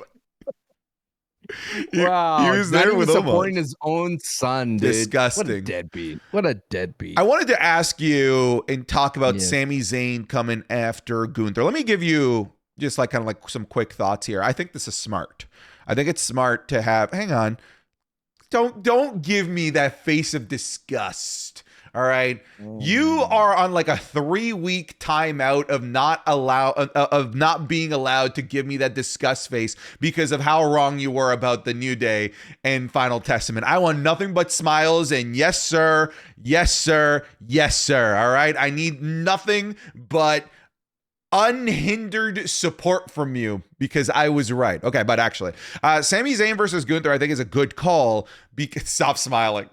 I need you to stop smiling. This is horrifying. Sancho. I can't focus. I can't look at you. I think it's a good call because it You're seeing the movie Smile? Yes, I hate it. There's a demon in me, Santi. I know. I see that. It's been this. This would be Demon Sancho. Like this is like WrestleMania Sancho. Face paint and smile. A lot of people in my community were bummed that it's Sami Zayn that came out after Gunther. Because you know the whole Sammy Hogan, blah, blah, blah. Sammy's boring. He's got like this. I like it because I think it's about getting the monkey off of Gunther's back immediately. They did it with Randy Orton, right? The asterisk of he should have never even had that world championship opportunity in the first place because he never beat Randy. And now we're getting the other monkey off the back of the guy that beat Gunther in the first place for his historic Intercontinental Championship reign, the last guy to beat him. So I think the plan here is just to have Gunther beat both of these guys clean and handedly so that it's just a championship reign that has no questions. There is no ifs, ands, or buts. Gunther is your champion, and now we can see nothing but new opponents. And I appreciate that they're doing this for BPLEs. Think about how frustrating it would have been if Gunther going into Survivor Series, it's Sami Zayn. Gunther going into WrestleMania, it's Sami Zayn. Now, after this, Sancho, it's new people. And to me, that's exciting. Yeah, but no one was asking that question. The man just literally kicked out an RKO in Berlin. Clean. He put Randy to sleep. No one was talking about He put Randy to sleep. But he lost to Sami. He lost to Sami. And now I need to see him do it with the world heavyweight title so they could never have a chance. Why even waste that in the chamber? I never had that question. It's annoying. I don't want to see it again, dude. It doesn't change the match itself. What's going to be the difference? Sami doesn't kick out of the first power bomb to show that Gunther is stronger now that he has a belt? I don't want to see it. And that's the thing. When I saw Drew versus CM Punk, I was like, I get it, but I want to see CM Punk and Gunther. I want to hear new promos. I don't want to hear, Sami, this is not it, Sami. I am now elevated, Sami. I'm a heavyweight title. I beat Randy, Sami, in Berlin. Sami, I don't want to hear that. I want to hear, Phil. You're not the same, Phil. Oh, that'd be nice. I want to hear some say Phil. We're gonna get there. We just need to get these out of the way. No, we're not. We're not. I'm reading a book that the future is not guaranteed. We are not going to get an opportunity to see CM Punk Gunther if something heinously goes wrong to CM Punk's career. Fair. We have it here right now. Okay, if the future is not guaranteed, how was I right about the New Day in the Final Testament? Sometimes you can just know when something is going to go a certain way. No one could predict that Odyssey Jones would all of a sudden be erased from the roster for God knows what. They were building something. I was like, perfect. We have something new. You don't want to replace Big E. But what I'm trying to tell you is we could have had like this. Maybe you did not want to do a build up to Bad Blood with CM Punk and Gunther to have Drew come in again, right? Maybe you didn't want that. Maybe you didn't want to have that feeling. Instead, you wanted your car crash of your guaranteed Hell in a Cell between the two. I don't know. I just think that for me, we've seen so much of Sami and Gunther already. We've already read that story. It doesn't change here. And even if they bury Sami here or they hurt Sami here, we predicted, and I wanted him to be injected back into the bloodline where he belongs. Where he's not like, you see this belt here? I know you want this belt. I'm Sami Zayn. Yeah, but if this match happens at Bad Blood, then we can just let Sami Zayn go do his thing in the with the Bloodline, or if that's where it's going, and have Gunther finally just go with new dance partners. Sancho, I already know. I already seen how this ends. How does it end? It ends with Gunther eating the haluva kick and kicking out clean. Cool. And wouldn't that be hype? And then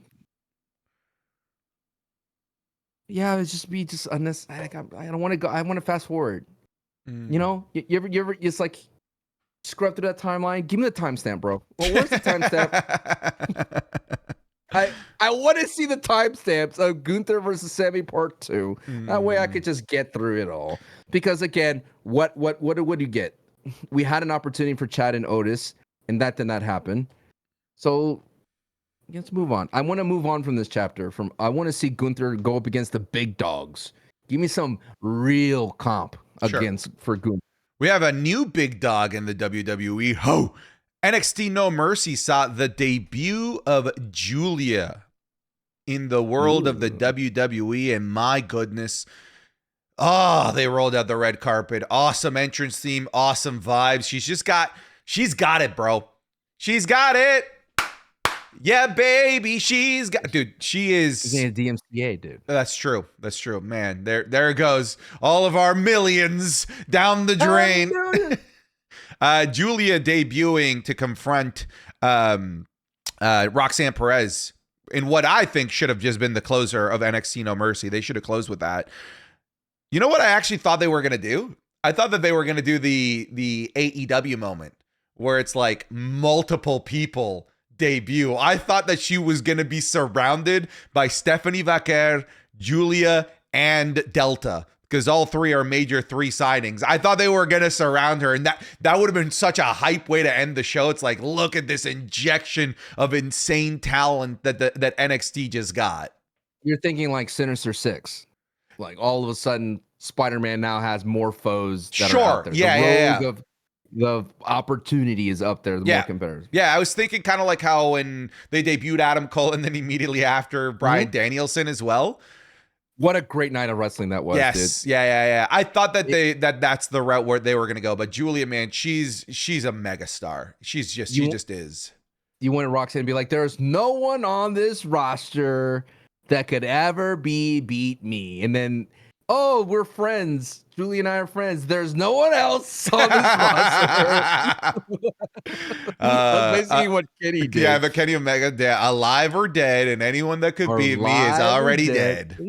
That's a good promo by Kenny. That was a good promo by Kenny. I miss him. I do miss Kenny. Yeah, I miss Kenny Omega. I mean, he's streaming now. He's one of us. He's just a streamer. One of us. He's working late because he's a streamer. Mm-hmm. But you tell me about Julia. I feel like she has that aura. She has that Oscar, like, I could take anybody in this world type of vibe. Yeah, it does sort of feel like this Oscar feel. The way she came out though, like it's not.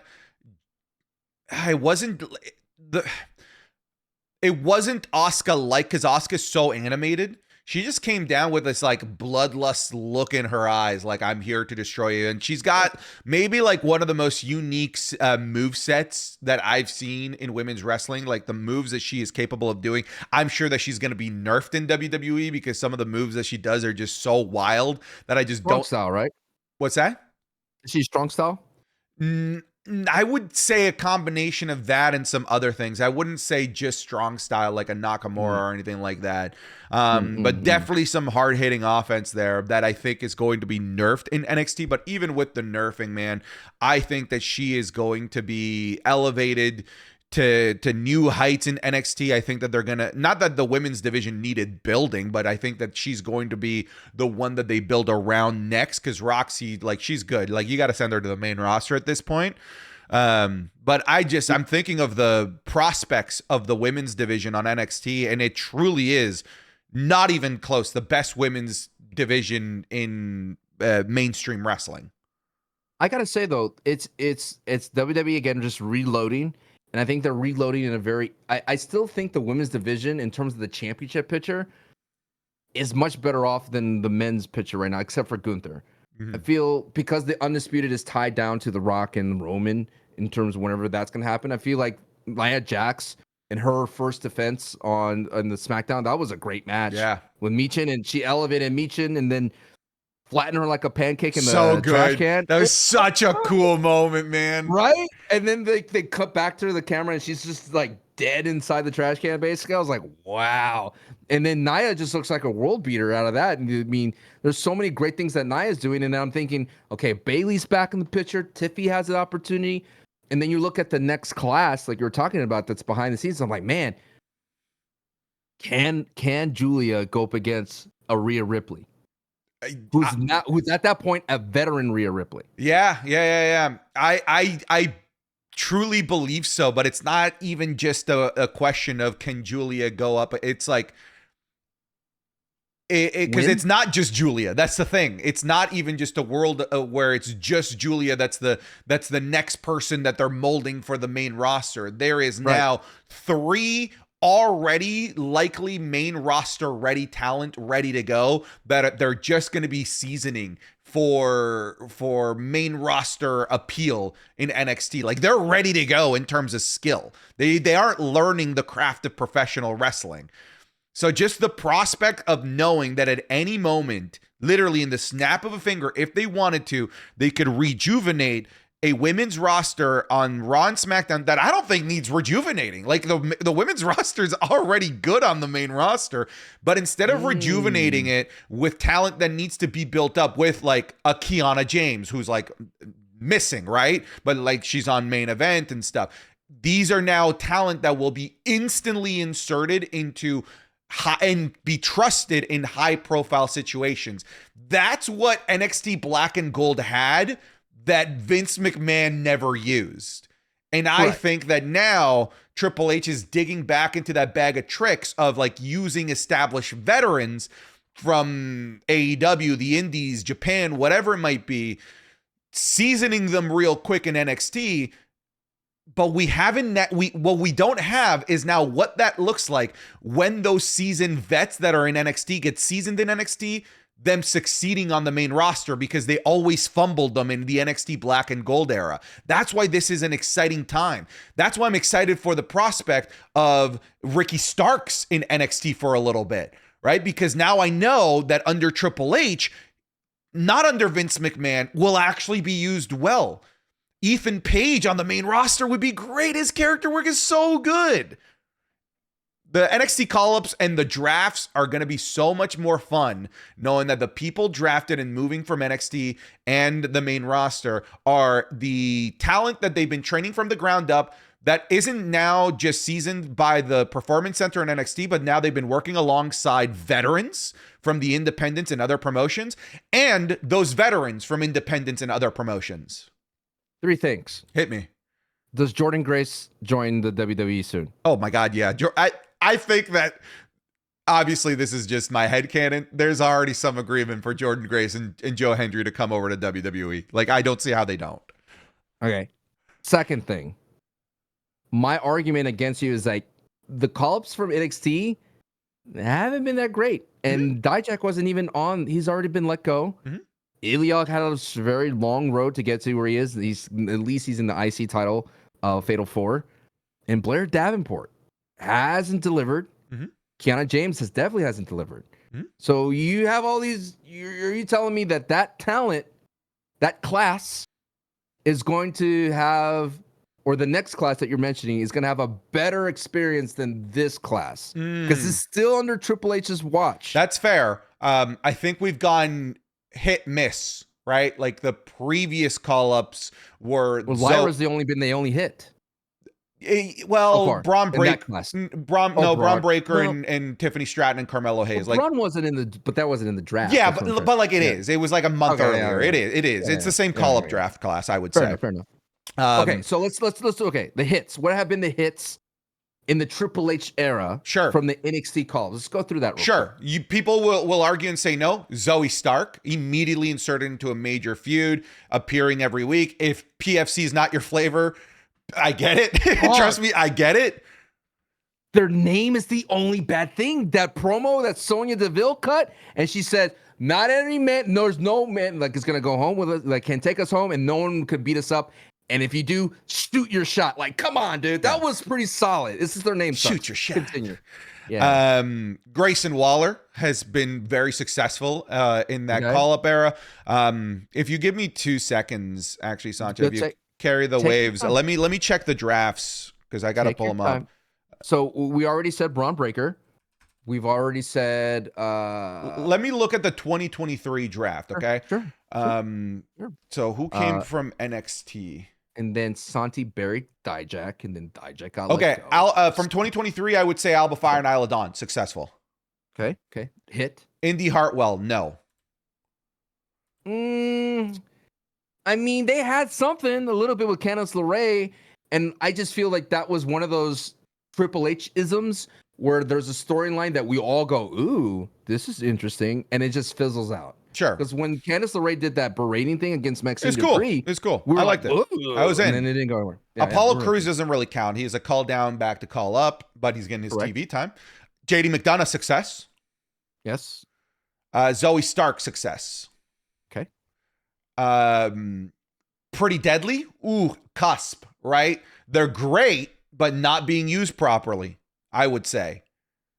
I feel that maybe their run is all logistic based because that big disco ball cannot be easy to travel with. It's like, guys, sorry, there's this arena that we're going to doesn't hold the disco ball. Right. You got to get cut, you brother. Okay, this one I think there's a debate. Katana Chance and Caden Carter, the women's tag team. What do you think? They're a fun team. I think they had the championship run. They got the tag team right for a little bit. I love their moveset. I don't like their dressing. You know, they're a rave party, and it doesn't work for them. Okay. I think they're probably one of the best traditional tag teams on the roster for women. I agree. I think they found their spot.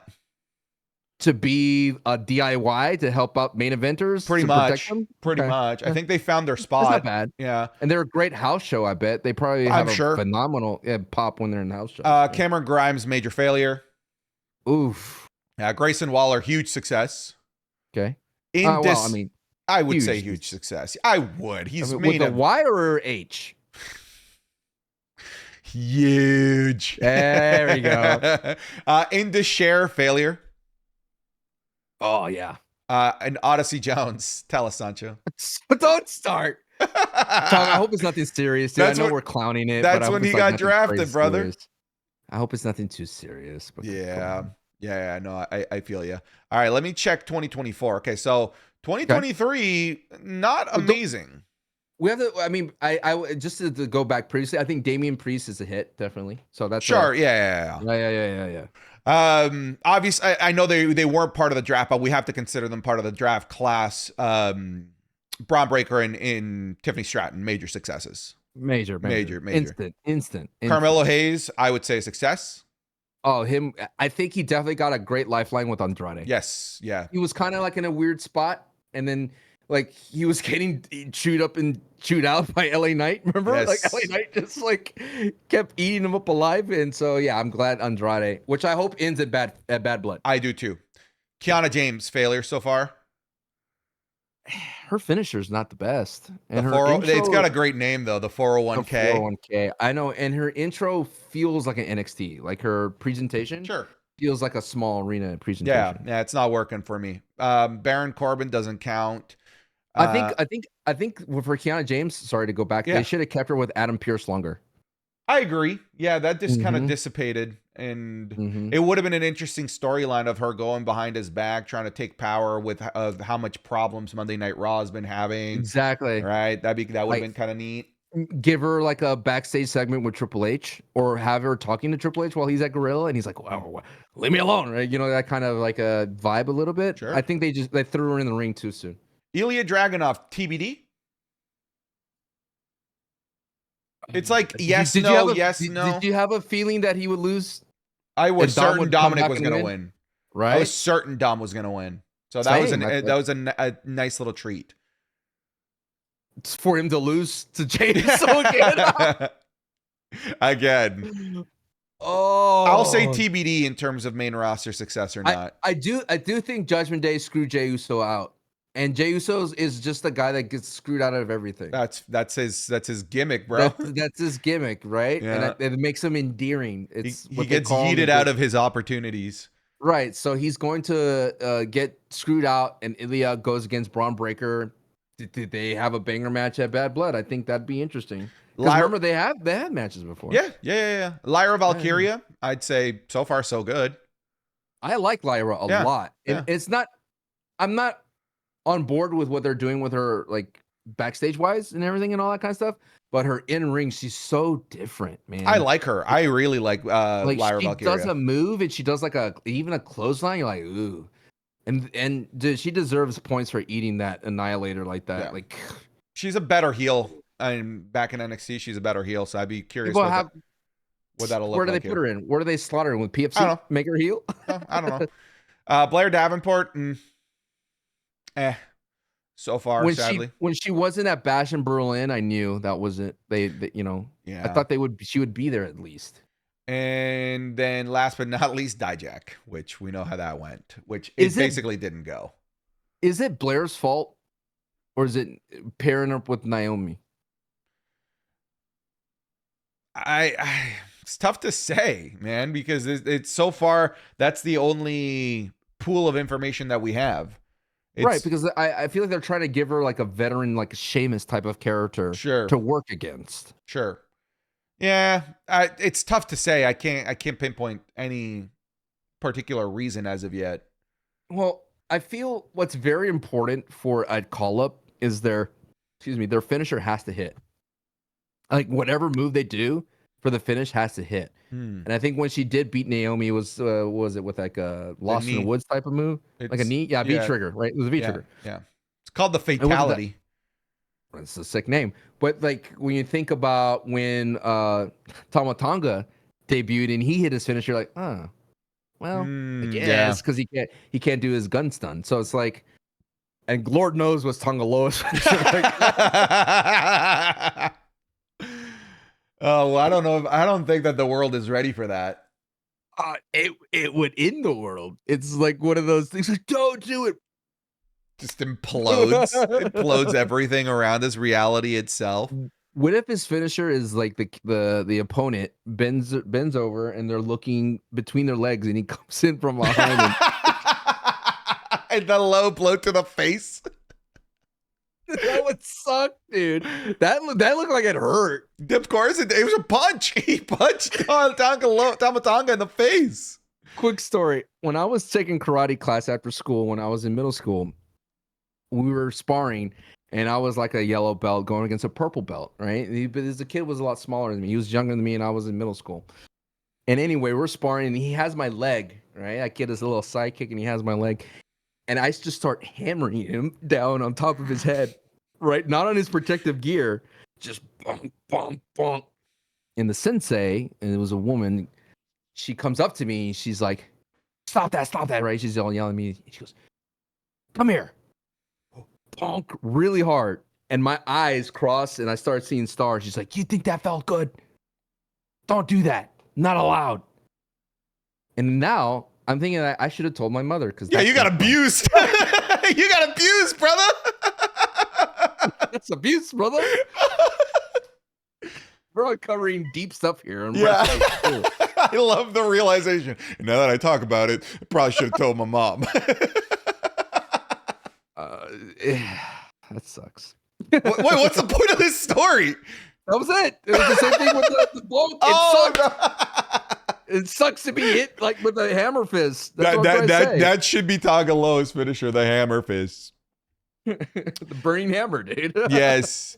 I mean, I think overall the outlook of NXT is going to get so much better now that there is a desire to combine homegrown talent with experienced talent from outside of WWE confines. I think it's going to be really good for everybody.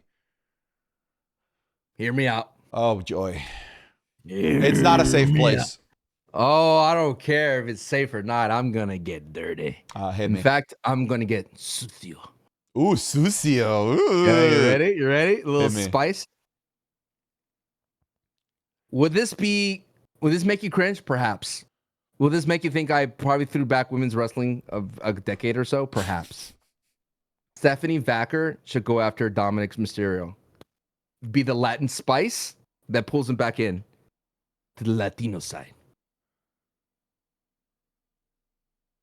What? She goes after Dominic Mysterio. Like violently or romantically? No, romantically. Oh, okay. And joins the Judgment Day. Boo.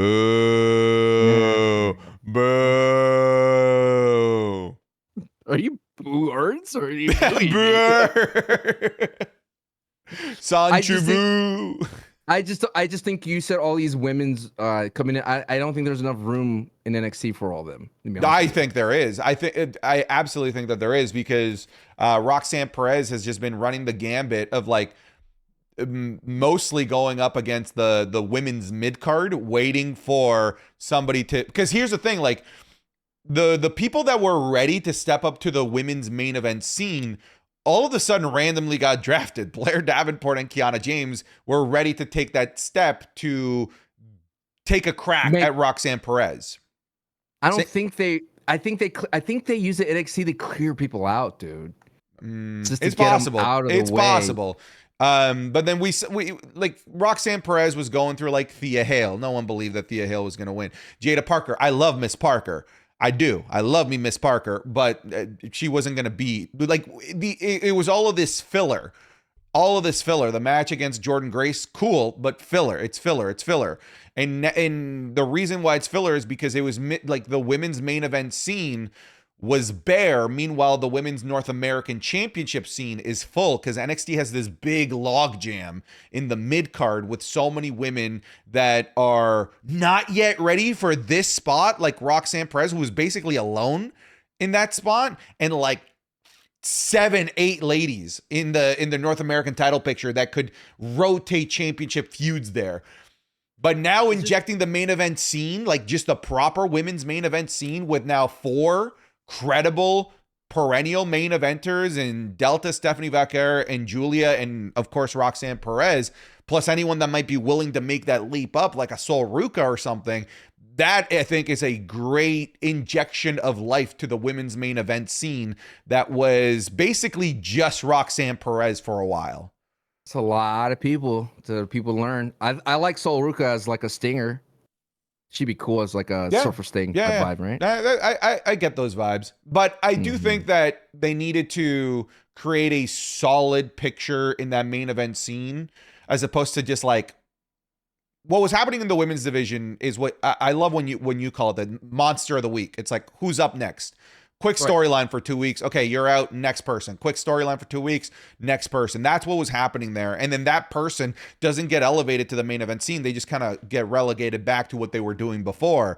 Now, I think we can have 2-3 month feuds, which is what was missing for Roxanne Perez's championship reign since winning at Stand and Deliver. That's what's been missing for her, like the big meaty feuds where she's actually in danger. The feud where she could lose the title and then actually get a rematch.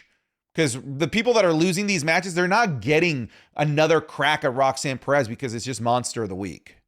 And you don't feel like if she loses to a newcomer that hurts the NXT development like an all ego. Correct. Yeah, I think that's you use the perfect example. Like I think the All Ego is a great example. That championship still feels special. It's on the waist of a guy that's put his dues in somewhere else. Okay. Right, but the dues have been paid. Absolutely, 100%. Joe Henry stays on NXT or does he go to the main roster? Does he just skip NXT? No, it's NXT. Really? Yeah. Oh, he's so over. Though. He's over. Yes, but I would rather him in NXT for a bit. Did you enjoy the Hardy remix they had? So good, man. I love that. Yeah. I believe in the Hardys. My thing is, if TNA could do that, and I think Joe Henry credited 2 people to that, the package and the song remix. Why can't they do that in the WWE? If they know that they're going to have Jey Uso and Damian Priest together, why don't they just come out together with a remix song? It'd be cool, dude. It's just me, Uso. Yeet. Yeet. Yeah, dude, right? You'd be all aboard, dude. Oh, man. Oh, yeet. For the Yeetman Day. Oh, my God. I like their tag team. That's a fun tag team. I didn't like the match. You didn't like the match? I didn't like the match. You know why you don't like the match? Why? Because it's the end of Judgment Day, brother. Judgment Day is no longer having that fearful. They don't have. I told you that. I called it, Santi. I said when they fracture a faction, it's no longer the same. And the self faction sucks. It's always going to be that. And that's what's happening. The Judgment Day is there's no vibe, there's no pop. I mean, you look at Finn Balor, like, what are you doing with Finn Balor? There's nothing. And you just buried the tag team division that had 2 singles guys beat. Now I know there were shenanigans involved, blah blah blah, but it's not the same, man. I Finn agree. Balor and JD don't have that same pop. They should have did something differently where they actually have tag team matches with the belt, because now it's just, now I'm questioning, oh, what is Jay and Damian going to win the tag team belts because they have a win against the world tag team champions? So it's a bummer, dude, because I wanted Finn to rise. All rise. Yeah, I thought that Finn was like immediate main eventer after what happened at SummerSlam, which it does kind of sucks what's been happening here. Here's my question to you. In terms of the splintered faction. Yes. You said it's never good, or do you mean it's never as good as the original? Because I asked about as good as the original. Because I was going to ask, like, what do you think about like Temu Bloodline? I think it's good. I like it, but it's not as good as OG Bloodline. The meme factor of the Bloodline dropped significantly when they became Team Bloodline. Sure. Roman was a meme factory, dude. Yeah, but they've got Tangaloa. He's the meme master. Yeah, but it's different. I literally just saw the final boss come up again on my TikTok with like the green screen effect, and it's so good. Like the meme that they added. Bro, some guy that clips my stuff out of context got like 300,000 views posting a compilation of me going, the final boss! It's gonna be Bloodline. It is so meme worthy. You're 100% right. I mean, the memes is gone. It's low. It's the same thing with Wolfpack NWO. Like they were cool because they had a cool song, but after a while they became Wolfpack NWO, let LWO, BWO. Yeah, we don't want that. It's just become so diluted, and that was my thing. Is like it would have been interesting if instead of calling them Judgment Day, they just became something else. Street trash. Did you even look at their logo of JD and Finn? Like everything's been downgraded. Their entrance sucks. It doesn't have that same aura. When they came out on Monday Night Raw, I was like, ew. This logo looks like something I could clip art. You know what I mean? It doesn't look good. And their aura has just been completely. They should have just came out and said, we're this team and this is who we are. We're leaderless. Ooh, leaderless. What do you think about that name? Leaderless. The collective. The pure fusion collect. I hate you. Dude, those ladies deserve better. The woman those trios are insane, dude. They suck. No, they don't. And I don't mean the humans. That faction sucks. It sucks, Sancho. Don't make me. I am not opening up a glaze. Are you gonna get on the Pure Fusion Collective train? I wanted to make that declaration to you, but I'm not feeling it. That's a lot of heavy lifting to get that train moving, man. I feel you. No, because the name's not there. I think wrestling is so important about the names. Like, if you look at the history of wrestling, there's been wrestlers who've been fantastic who just got stuck with just terrible names. Yeah, man. Like they had War Raiders, and then they go to the main roster. It's like the Viking Experience. It's like, why? War Raiders was sick. Did you hear Ivar? I think it was Chris Van Vliet. Yes, it may have been, or it was. He was talking about how they came up with the name of Viking Experience. They couldn't get the copyright for Vikings because of the Minnesota Vikings, for the show the Vikings. There's so much that goes into it, and I could tell you, no one on earth has ever uttered the words Pure Fusion Collective in the same thing. Like, never in their mind. Not even the ChatGPT. I try to get ChatGPT to come up with that. No, dude, it's I don't know. I just feel like it's a bummer to see that faction broken up, and I think that's why maybe they're not breaking up New Day, because are they better separate, or they're better as a sub faction with someone else? I don't know. It's funny because a couple of weeks ago we were talking about how Judgment Day is one of those groupings and factions and entities in professional wrestling that can easily just eat a bunch of losses and then out of nowhere with good booking get hot. Like that's been the life cycle of the Judgment Day basically since their onset with Edge. This feels different. This does feel like and not because they're losing. Like they could be winning and I think would be about what's going on with the Judgment Day. We didn't really talk about Bash in Berlin in detail. We kind of like skidded over it. What do you think them losing to Terror Twins added to that? No, I actually thought that was about as exhibition a match as it got, it like just didn't impact anything. Like whether Liv and Dom won or the Terror Twins won, I don't think it would have changed anything. Felt like a go home, like be happy, like hey, you got your moment of Rhea choking out Dom with her legs, yay, right? And we could all go home happy. Quickly, do you want to go through the Bash at Berlin? I mean, we kind of talked about Cody and Kevin Owens a little bit. Yeah, we can go through it quick. I mean, I think we can skip Terror Twins there and Liv Dom. I think we kind of covered it. What do you think of the women's tag title change? I've been in the camp for the longest time that they should never lost at Clash in Glasgow. Sure. It didn't feel. I don't like the idea of, well, we never got pinned or submitted. Well, it's like, you still lost though. That's you lost. Point. You lost. Stop. Yeah, like you're complaining about the rule set now. You lost. Right. And that's a very heel thing to do, because that's what I'm sure Drew could have done. Is like, you may have beat me in a strap match, but you never pinned me, whatever. So I didn't like that aspect that they were leaning into. I feel like Unholy Union, their 70-day reign was hit and miss. They had multiple. There were workhorses for sure. They were everywhere with those belts, right? Even down in NXT, right? So they did some good work, but I feel the allure of having Jade Cargill and Bianca Belair have a long tag team reign will make their breakup stronger versus that quick detour. Sure. I almost feel like they got exclusively. You know the meme, like, I think you're just here for the zip line. Oh, yeah. Like I think you're Robinson, just Charles Robinson. What's his name? Yeah. It's so for those that don't know, it's a little skit making fun of The Bachelor. Good.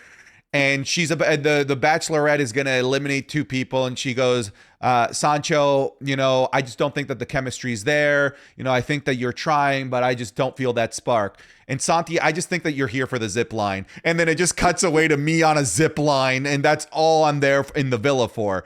I think that Unholy Union winning the titles was just there for the zip line. It was there for the Scottish pop. It was just there to cater to the Scottish audience. It was there for the Scottish zip line. I'm trying to remember the guy. It's a sketch show, which is Tim Robinson. Yes, it's Tim Robinson. I think you should leave or something like that, or something. Yeah, like that. and the face that he's making. It's such a funny skit. It's not even he's happy. No, like he's excited while he's just the same thing. He's rushing through his food so he can get to the zip line. He's a 12-year-old child. Oh God, that's a good sketch. It cuts to the zipline opera. Man, you go at it too hard. And then they're like, like you rush through everything. You make everything uncomfortable for everybody because you just want to be on the zipline. Jeez, it's such a clever skit. It's if you have kids, you know exactly what that feeling is. I don't think like it's that low for them. I think. I don't know. They could have done it where they could have made them look really strong and taken Jade and Bianca to the limit. I just feel like Jade and Bianca had that Legion of Doom vibe going for them. I thought they would look great in that match. I thought the match was fantastic in general. I just think not a zipline reference, but I think that was supposed to happen at SummerSlam, and they just couldn't find time for it. Because there was a SummerSlam create Bianca Belair's in-ring gear contest which she was never even on SummerSlam. So clearly there were plans for Bianca Belair in some capacity at SummerSlam, and I think it was this. You predicted that they break up, though. I did. You thought there would be a beginnings, the inklings of the feud, and you were... Yeah, I thought that this is where it's going to begin. I was wrong. I think that now likely this is gonna be your champions right through to the end of the year, I'm willing to bet. Yeah, I don't... People want a heel Bianca, and I just don't see it. It has to be Jade because it's easier to be a heel than it is to be a face. And Jade is not there yet. It's Jade. Jade Cargill has a natural heel presence about her because I know that she's Storm and stuff, but she could very easily be a supervillain in terms of her physique. Well, do you know Storm is one of the strongest mutants? That's fake news.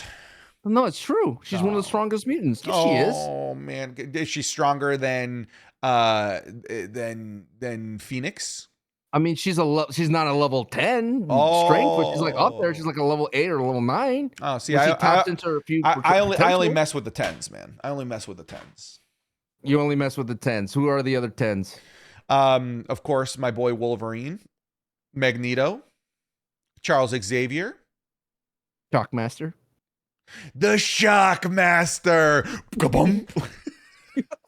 Do you think that'll ever happen in wrestling again?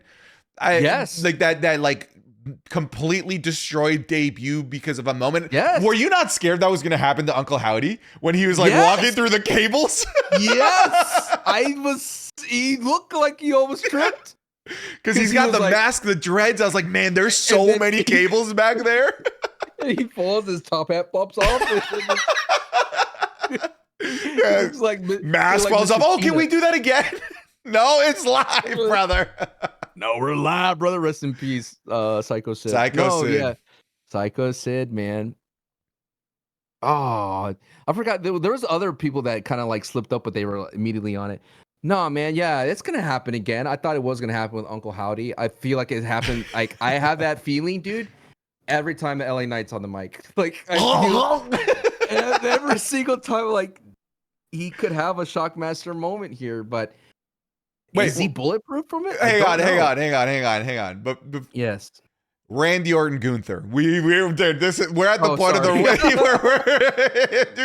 we would have gone about 2 hours. I was like, all right, who's the next Shockmaster? I recognize that of us, and I was like, I need to stop this. We need to go back. I don't know, dude. Demon Finn Balor pulling up the turnbuckle was kind of like bad. Oh, it could have been like Joe Tessitore being like, "Welcome to Monday Night Football." I mean Monday Night Raw, and it was like, you screwed up. It's over. Get out. Yeah, you're out. He did he call Kyrie Oscar a little bit? I think he made a mistake, and Wade's like, "Dog, that's actually Kyrie." I know they're out. I think he maybe called one EO, like he accidentally. I think that's what happened. I think he called the wrong one, the different name. He's so lucky he wasn't around when Jey Uso and Jimmy Uso were tag teams. Oh my God, yeah. Impossible to tell apart back then. Damn it, Sancho, you're doing it again. Randy Orton and Gunther.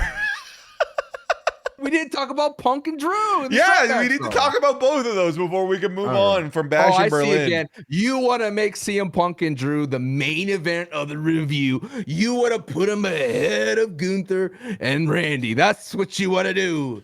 Yeah. We all know you're the number one CM Punk fan. Secretly, if CM Punk came up to you and goes, "Am I your favorite wrestler?" What are you going to say? Yeah.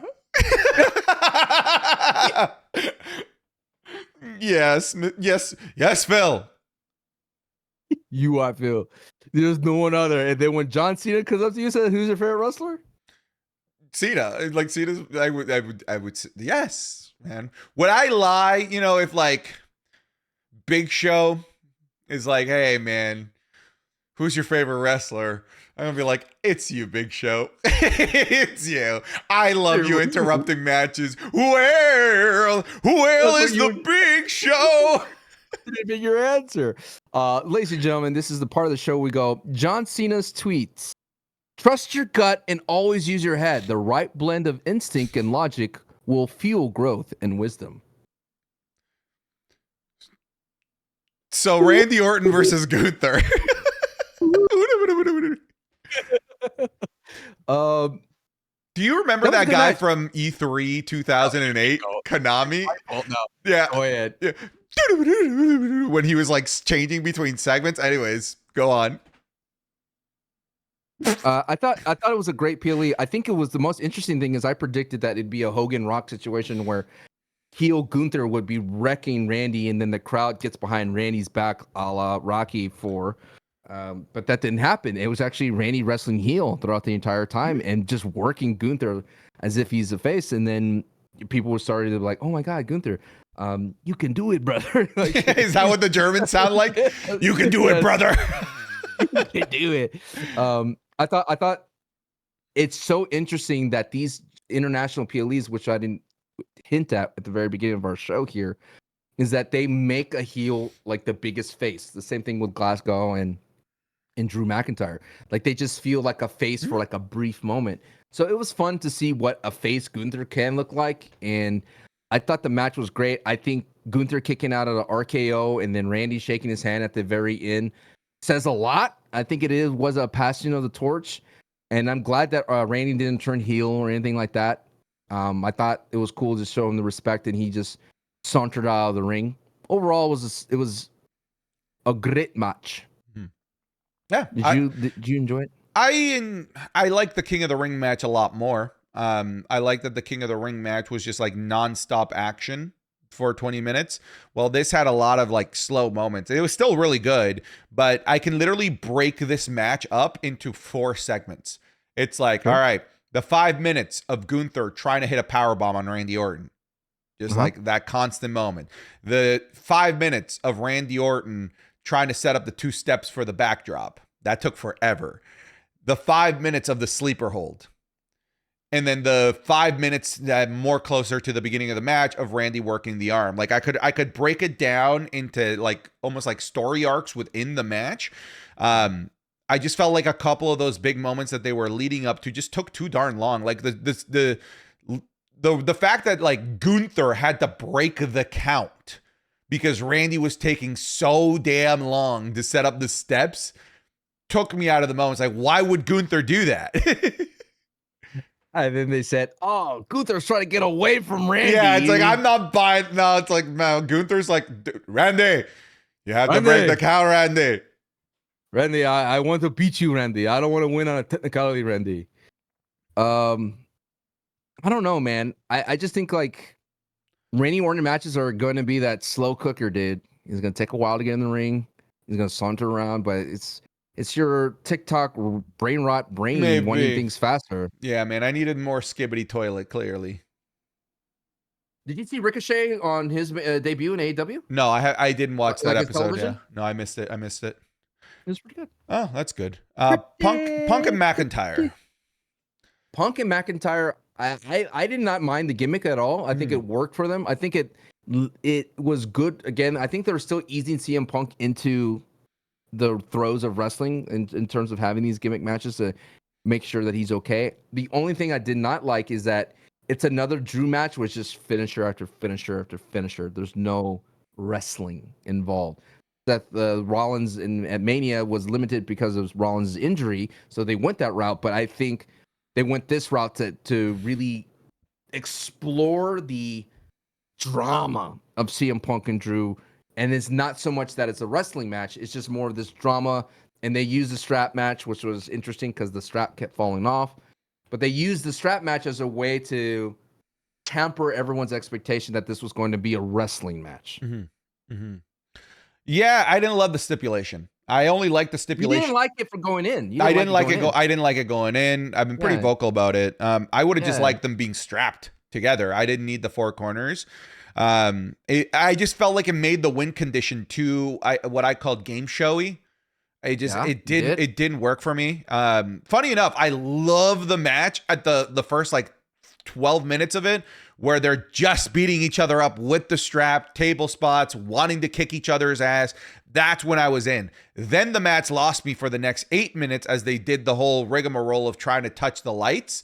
And people are like, Uncle Santi, you're just dumb for not understanding the rules. But the thing is that like, if a match isn't straightforward enough where I have to keep asking things where like, why does that reset the lights? Oh, why does that not turn off Drew's lights? What's considered momentum? What's considered stopping momentum? There's just too goddamn much going on. Listen to the commentators, you idiot. They tell you that's going to reset the lights. I know, but like, and again, it's a me thing, and I even recognize that in the review where I'm like, if I'm having to freaking figure out the rule sets as it goes, I'm lost. Not like lost, like I'm confused, but like screw you, Sancho. But I'm lost from the moment. Like I take myself out of the moment. Because you're old. All right. Okay. All right. And people call me that. They're like, Uncle Santi, you're just stupid. I'm like, fair enough. I like the ending though. I actually did, where it's just like corner, GTS, corner, GTS, corner, GTS. I like the overkill aspect of it. That tells me that he could GTS Gunther. Yeah, of course. Yeah. Gunther's lighter than Drew. That's what I'm saying. Yeah. I don't think he could GTS Otis though. There's a No. limit to the power of Punk, but I think it's a great return to Punk to form, and it shows that Punk could have a match with any kind of stipulation and make it at least entertaining to watch. I mean, it wasn't. Oh, stop. We're at that 2-hour mark. We're at the flexing at the 2-hour mark, and yes, 2:04. You're 4 minutes late. No. For audio listeners, you're missing the gun show. Apparently, I did not know this podcast had a ticket to this gun show. I feel these things should be. Oh, what's that muscle called? That's this. I mean, these are all tricep parts. Okay. Yeah. But what's the? You know the real terms. What is it? Well, there's 3 heads of the tricep. It's just the tricep. Okay, yeah, but what's that head called? Come on, you know. There's like. Come on. I don't know it. I'm gonna Google it. Okay, but what exercise works that right there? Is it just like what do you do? Like what do you do? Overhead? You do the French press? What are we talking about? Well, the overhead works like the longer part of the tricep. Yeah. Do you think you could take on Hassan Piker in a squat off? No. I got too many injuries from squatting. Okay. I can't do that. How can you take them? Arm wrestling would be interesting. Arm wrestling is like an interesting barometer of just like raw male strength. Or one-on-one tug of war would be an interesting barometer as well. I have a quick story about tug of war. So we are casting the Twitch Ultimate Showdown in Vegas, and this is where we have big Twitch streamers, right? And I kid you not, they had Cypher PK and whatnot, right? But one side had Tyler 1. And that dude is a beast. He's a beast. Unit. And I kid you not, his team is losing, right? That little flag is going on to the side, and he just goes, it literally goes Super Saiyan, and he like wills the entire team over and gets with his brute strength. That guy's a unit. But could you beat Hassan Piker in a debate about wrestling? Wrestling, yeah, wrestling, absolutely. What if it was about a debate about pizza toppings? I mean, if he's living in the California area and he's bringing out fingerling potatoes and ricotta cheese, I think I got it in the bag, brother. Yeah, but I'm your solo Sikoa. You're your mini boss to get you to the final boss. The final boss. Okay. But overall, I thought Bash of Berlin was cool. I liked think it was. I do think you could have put Nia Jax and Michin on that card. You could have had Ludwig open up that card with LA Knight. Yeah. I thought that would be a great pop for him and a great moment for LA Knight. Because I think, he got that moment at SmackDown, and sure, the pop was great for LA Knight. But that's just a different thing with PLEs, bro. I know, but like we said, the business model is to take over the whole town for the whole weekend. So they need like a big... They need their big moment for Friday to be able to pull off this business strategy. Here's my quick thing about PLEs and matches. When people are going to go back in time to see what happened at Berlin, they're not going to go to the SmackDown. 100%. I think that's a good way to put it. You're right there. Shall we? Because I know we're running some deep time here. Let's do some quick rapid fire thoughts here. Street fight: Wyatt versus American Made. What's going through your head here? One, I'm happy that Uncle Howdy is having a live promo. I thought that added much more juice to it. It was very spooky Halloween. And I like that we talked about how we wish Uncle Howdy was hitting during the fall season. Well, we're here, brother. We're in the spooky season, and I think it's going to hit a little bit better. And I'm excited. I think the only question would be is, you just lost to him one-on-one, and I thought that was for Chad Soul. I think they need to dumb down for Chad's soul. Right? They need to dumb down the language of what Uncle Howdy is saying, because when Chad says something, I understand what's at stake for American Made. But with the flowery, with the poetic language of Uncle Howdy, it doesn't come clear until like really sit down and chew it for a little bit. I don't know if the match is going to be great. I think it will just be another baby step to where we're going. I don't know. That's the thing. I don't know where we're going, but I'm down for a street fight. I think it's gonna be fun. A street fight that's got Joe Gacy in it is gonna be fun. Like Joe Gacy's insane in these types of scenarios. Two, I wanted to mention this real quick. Can Raws and SmackDown stop with the mystery tag team partner? If they're or mystery opponent, if you're just gonna make it the most obvious lame ass choice possible, who will team up with Braun? Yes, who will team up with Cody Rhodes? Ooh, I don't know, man.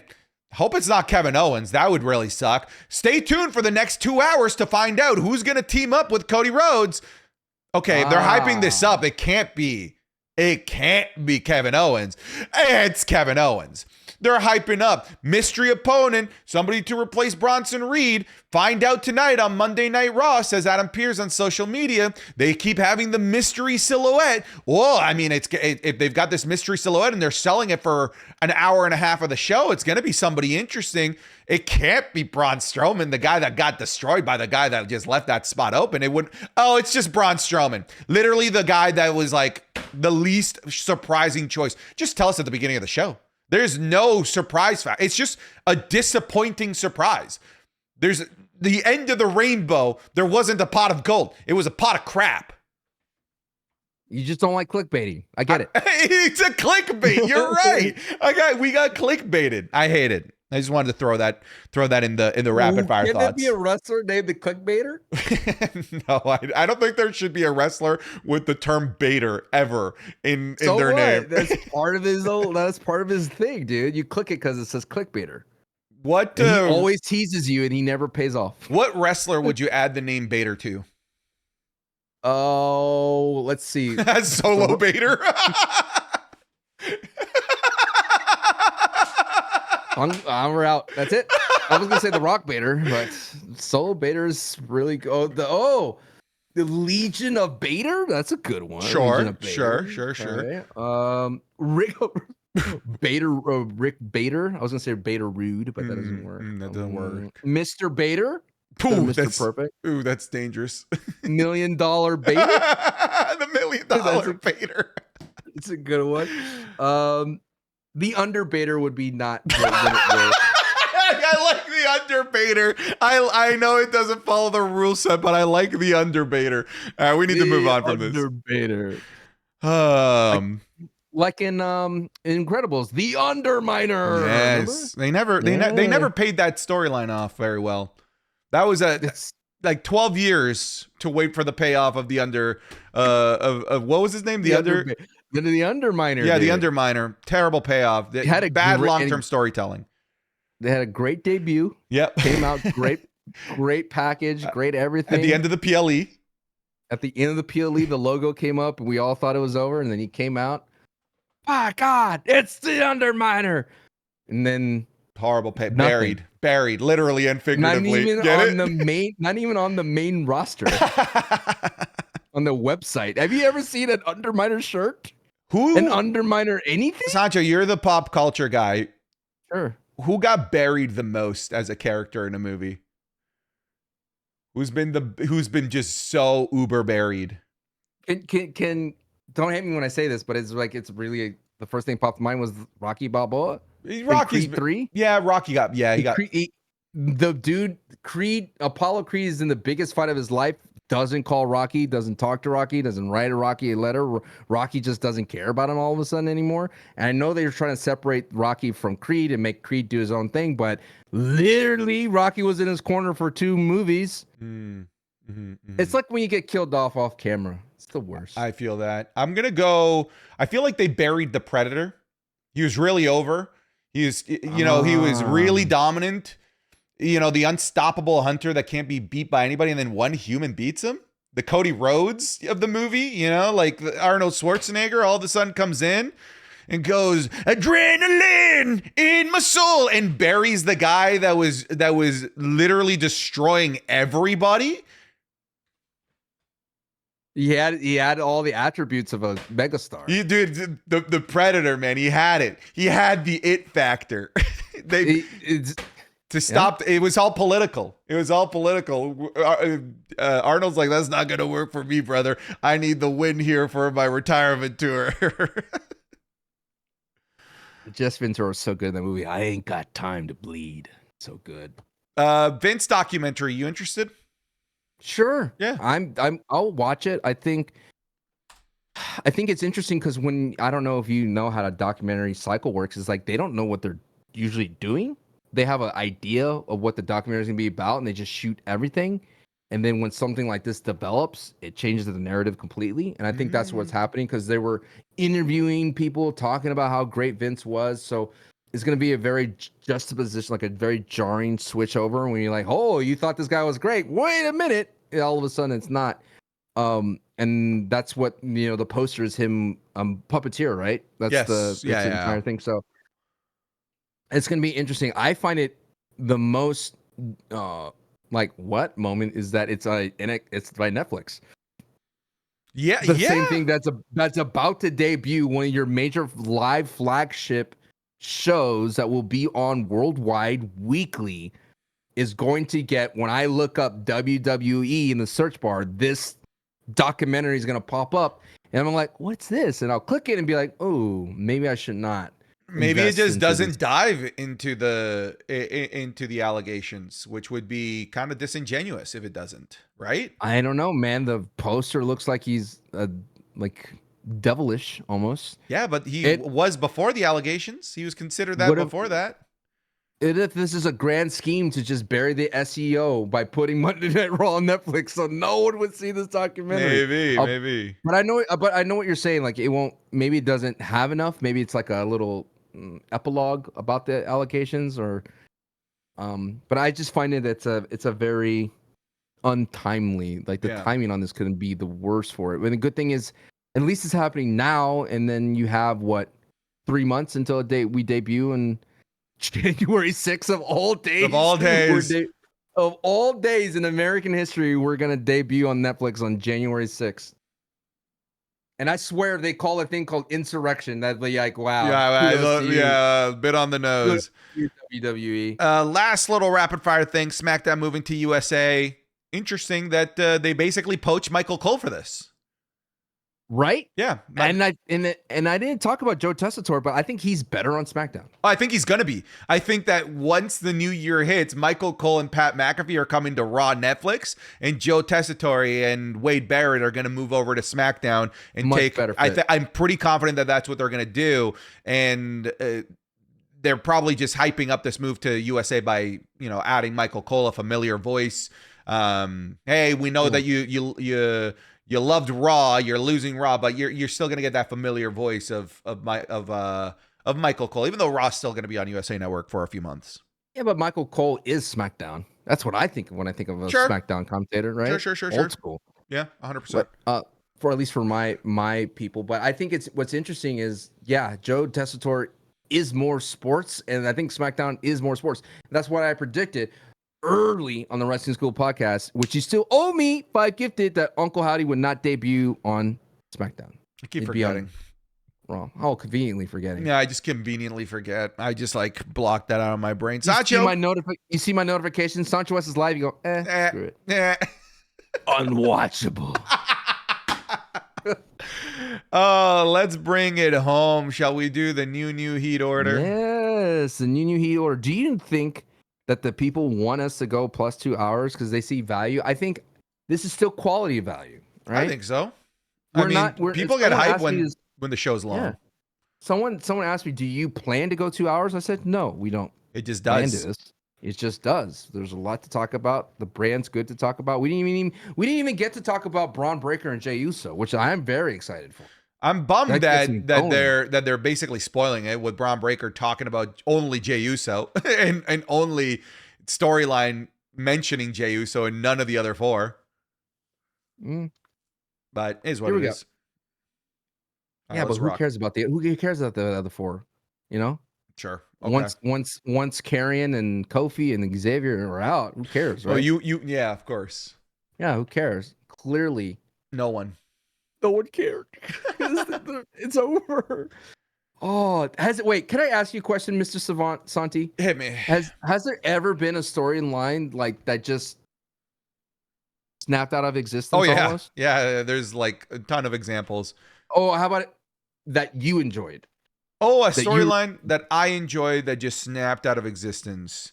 hmm Typically I mean, no, because you could go with Velveteen Dream, of course. I mean, yeah, that was yeah, a but like yeah, that's yeah, a yeah. bit different. Yeah, yeah, yeah. Yeah, I would say so. They were setting up. This is back in the like late pandemic era. They were setting up Aleister Black to be a Far Cry 5 cult leader. I remember And that. it was hidden with me, man. I was like vibing. I really wanted to see this character, and then poof, gone, done, AEW. just like that. Then they thought he had a 90-day compete, and he only had 30-day.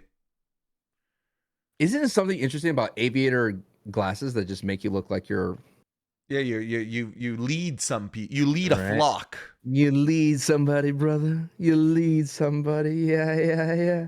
Hey, you see that? That little drawing? Yep, I remember it. Yeah, okay. Here's your new heat order. For those of you who don't know, the new heat order is the fun, the pizzazz that we look forward to. It's not necessarily the best wrestler currently on the roster. It's just someone that's appeared on television that makes it go, ooh, I want to see them again and again and again. See, that was very Joe Tessitore. Yes, Very yes, yes, melodic. yes, yes, yes. Yes, yes, yes, yes, yes, yes. Number one was Boston Reed. Number two, Braun Strowman. I guess Bronson ate COVID. Whoops. Number three, Drew McIntyre. Number four, Kevin Owens. Number five, Randy Orton. Number six, LA Knight. Number seven, Uncle Howdy. Number eight, Xavier Woods. Shut up. Number nine, Pete Dunne. And number 10, the Queen's Court. And then we have on the upper right, Bryan Danielson for AEW. NXT, Joe Henry. And TNA was vacant, which I'm sure is going to change. Time for a change, Santi. Number one. Who? Mm-hmm.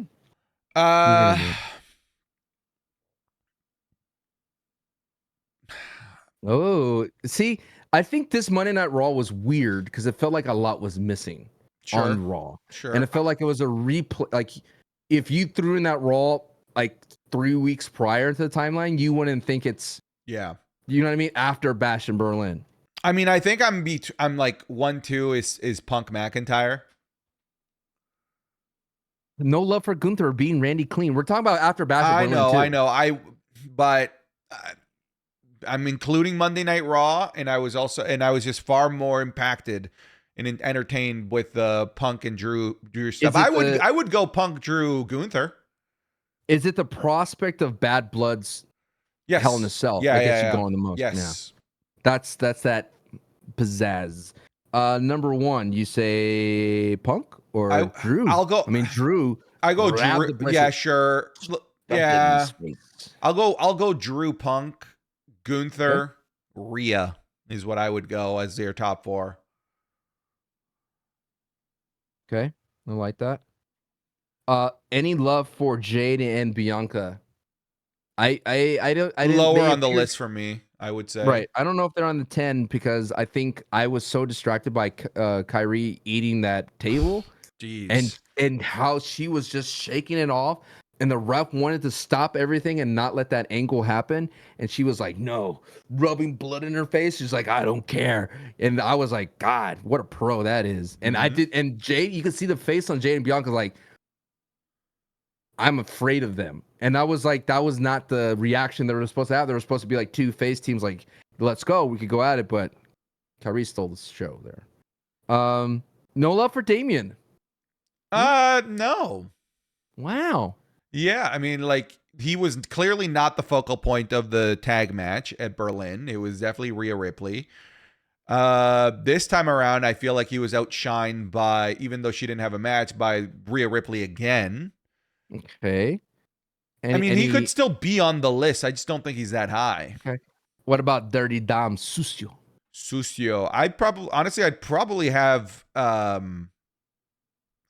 LA Knight above Dom and Damien, just kind of like the buzz that was created from the open challenge was huge. Had a lot of people tuning in, a lot of people speculating.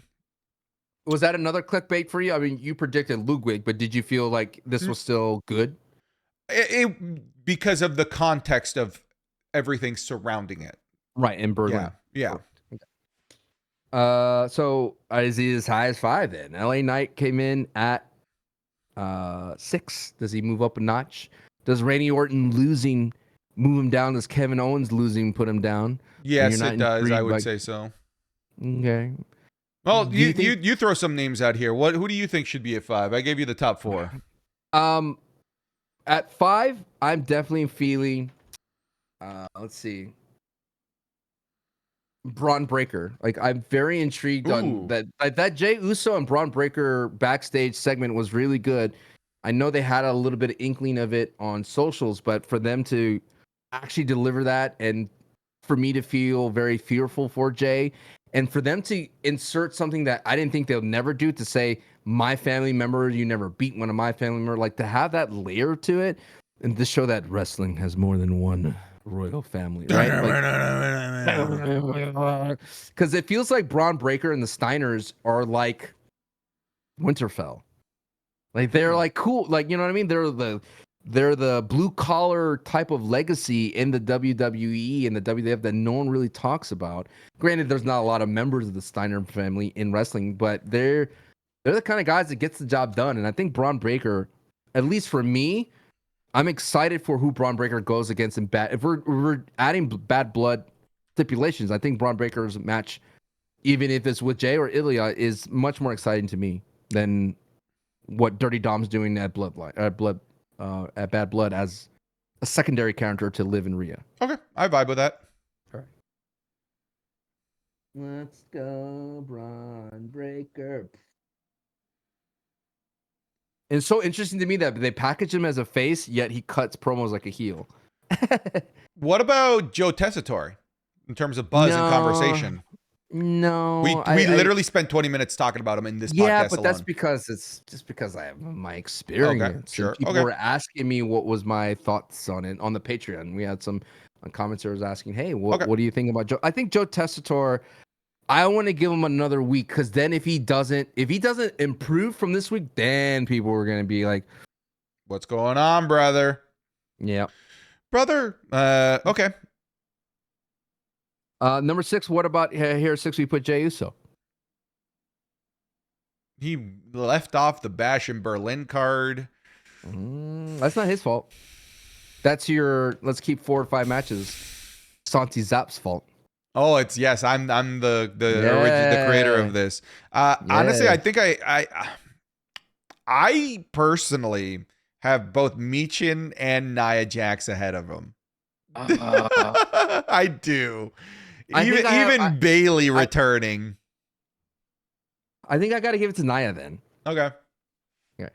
Wait, the Queen's Court moves up from 10 to where? To 6? I think, bro, that match was awesome. That's where we're at so far. And Queen's Court also includes Tiffany Stratton, who was out there. I know. Yeah, bro, let's do it. Let's not be afraid. Let's take the plunge. Let's stand out there. Let's go ahead and let it fly, because, like I said, that match should have been on the PLE. It was good. It was very, very good. It was good. So number 7, then I think we're here with the Dominics, the Uncle Howdy, maybe American Made. I think American Made is here. Made is here.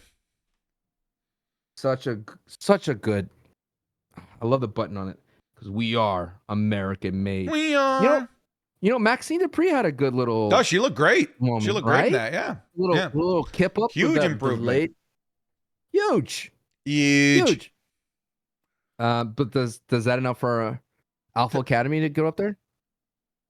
No. And you know what? We forgot about Mello winning, tying up the series, bro. We got to have Mello in this list.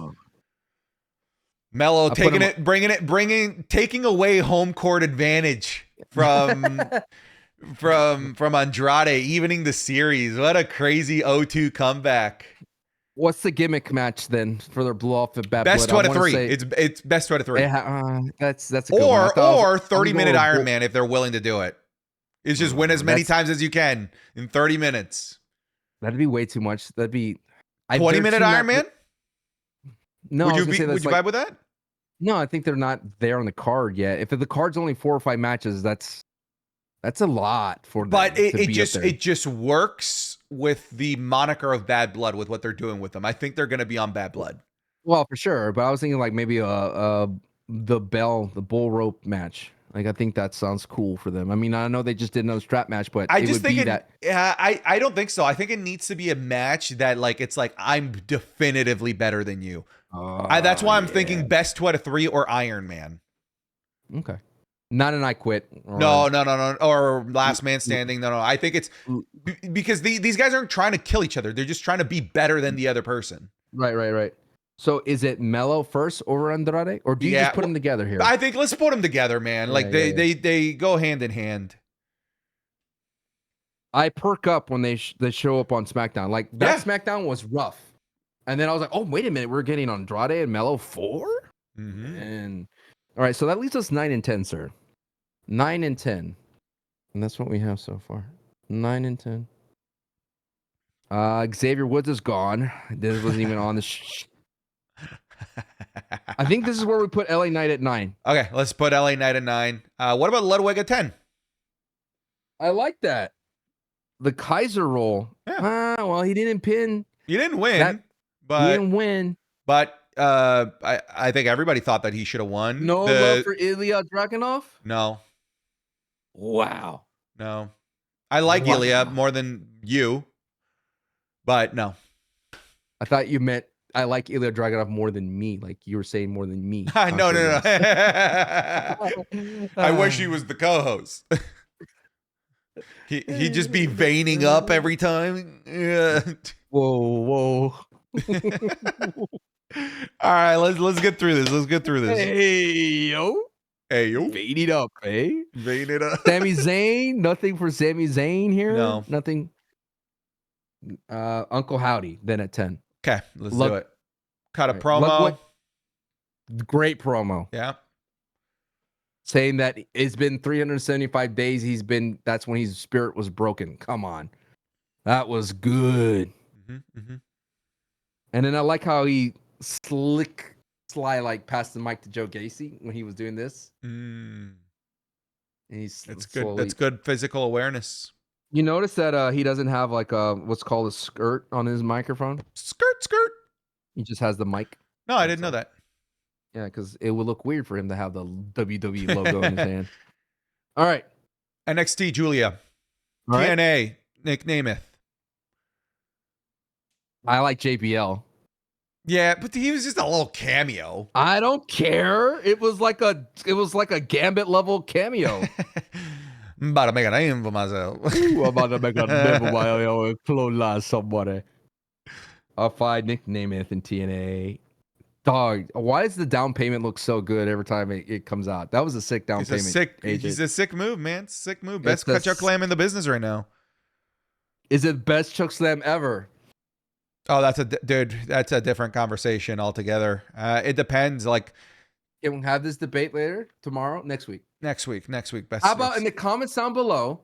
Let's have some fun. If you made it this far, you're a real one. The comments down below, put your list of best choke slams, and we will rate them, and we will figure out, does the down payment stand up to the best? Yes, sir.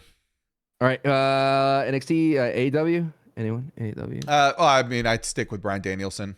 The American Dragon? They're going into all out right now. It's like PLE to PLE. Like they basically bounce from one to the other. I'm going Danielson. All in, all out. All in, all out. All out. And here is your DD Heat order for the week. Number 1, Drew. Number 2, Punk. Number 3, Gunther. Number 4, Rhea. Number 5, Braun Breaker. Number 6, Queen's Court. Number 7, American Maine. Looks like Maine. American Man. Number 8, Mello and Andrade. Number 9, LA Knight. Number 10, Uncle Howdy. NXT Julia. Number TNA, Nick Nemeth, and AEW. The American Dragon. Does he come back to WWE? No. Wow. No, I don't think so. All right.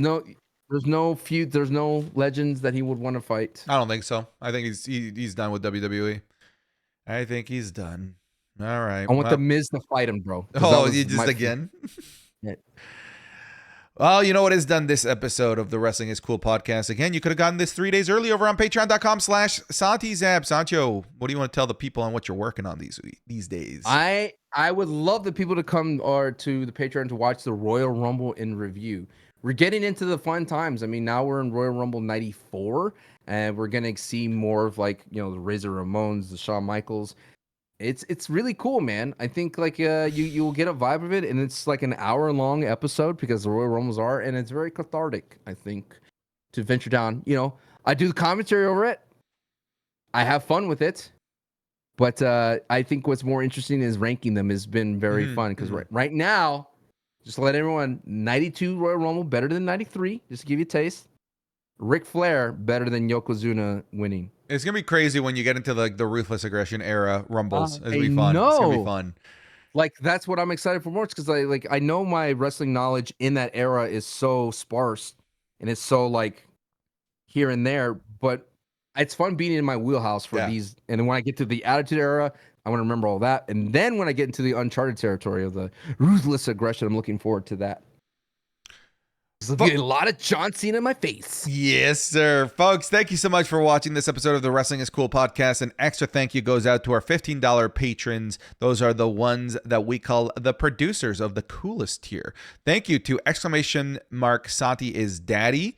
000FU Santi I'm first - Nick Harvey, 2022 Benjamin, Aaron Garcia, AC Big Mac, Adam McLeod, Akira Kemp, Alan Crockett, Andy Taylor, Anita Maxwin, Asher McYoda, Asperlit, Ozzy Kingslayer, Austin Weaver, author Ellen Wittenhagen, Ben Calloway, Ben Davis, Barry, B Hostile, Big Poppy Sasquatch, Brady, Brandon Cannell, Braden Mazur, Brian Dardis, Buxo, Caleb Lee, Callsign Caveman, Cameron Noel, CB Chupapi, Chickpea Bean, Chris Hansen, Stop Oiling Up Santi, Christian Billick, Christian Ormsby, CM Puff, Colin Roach, Connor Williamson, Dallas Fletcher, Danny the Chat GF, Dar, DJ Broadnax, DJS, Dumsky, Eric Theory Gonzalez, Ethan Latch, Isatch is running out of stupid things to say, Fish Reel, Fletcher Walpole, Forever Wrestling, Game Escape, George Valdez, Gilbert Deans, DXA Man, Harley McClure, Hayden Thornton. I'm sorry, Sancho. I love the Cross New Day story. It's a David. It's Mista. He corrected me because I called him. It's a Mista. It's Mista. I'm going to Nut and Santi's Protein Shake, Jackson Conley, Jacob Pena, Jacob Staffel, James Abel, James Brian Belogo, James Jeffers, Jassim Alcazar, Javier Arenas, Javier Rodriguez, Jalen Steele, Jeremy C. Moreau, Jesse, Joe Velez, John Diagidio, Jonathan Daly, Jordan Lynch, Joshua Warwick, Juan Verduzco, Judson Daniels, Juice Man Jeremy, Justin Perkins, Caden Rivers, Kian Dean, Kissa, Kuwaiti, Rick Boogs, Lil Chifu, Manly Man, Manuel Marufo, Matthew Dollar, Michael Dean, Michael Walter, Mohammed Albanai, Monte Moore, Neb, Nellens Zach, Nicholas Kyle, Nighthawk. One time I fell down and scraped my knee. Peach Mania, Phoenix, Reaper God, Ricky Dutcher, Rodolfo Reyes, Ryan Fear, Riley, Santi, Will You Marry Me? Say Yes, Saudi Rick Books, Scream Scott, Serenity, Seth, Shane, Silver Football, Solo So Fat, Call Him a Duo, Spencer Schnartz, Steven Rhodes, Stucky, Sugar Shane, Super Malachi Galaxy, Tanisha Jones, The Final Boss, The Gaming Freak, The Joe Man, TM, Tobias Burnett, Tom Lehman, Trend Ahead, Trio Sokoa, Two Crown, Wesley Simpson, Wesley Vanderstein, Zan Frank, Javier Izquierdo, Zergzito, Lord BB&J. Thank you all for supporting the show the way that you have. Appreciate you. But folks, thank you so much for listening to this episode of the Wrestling is Cool podcast. We'll see you in the next one, and take care. Be wonderful people.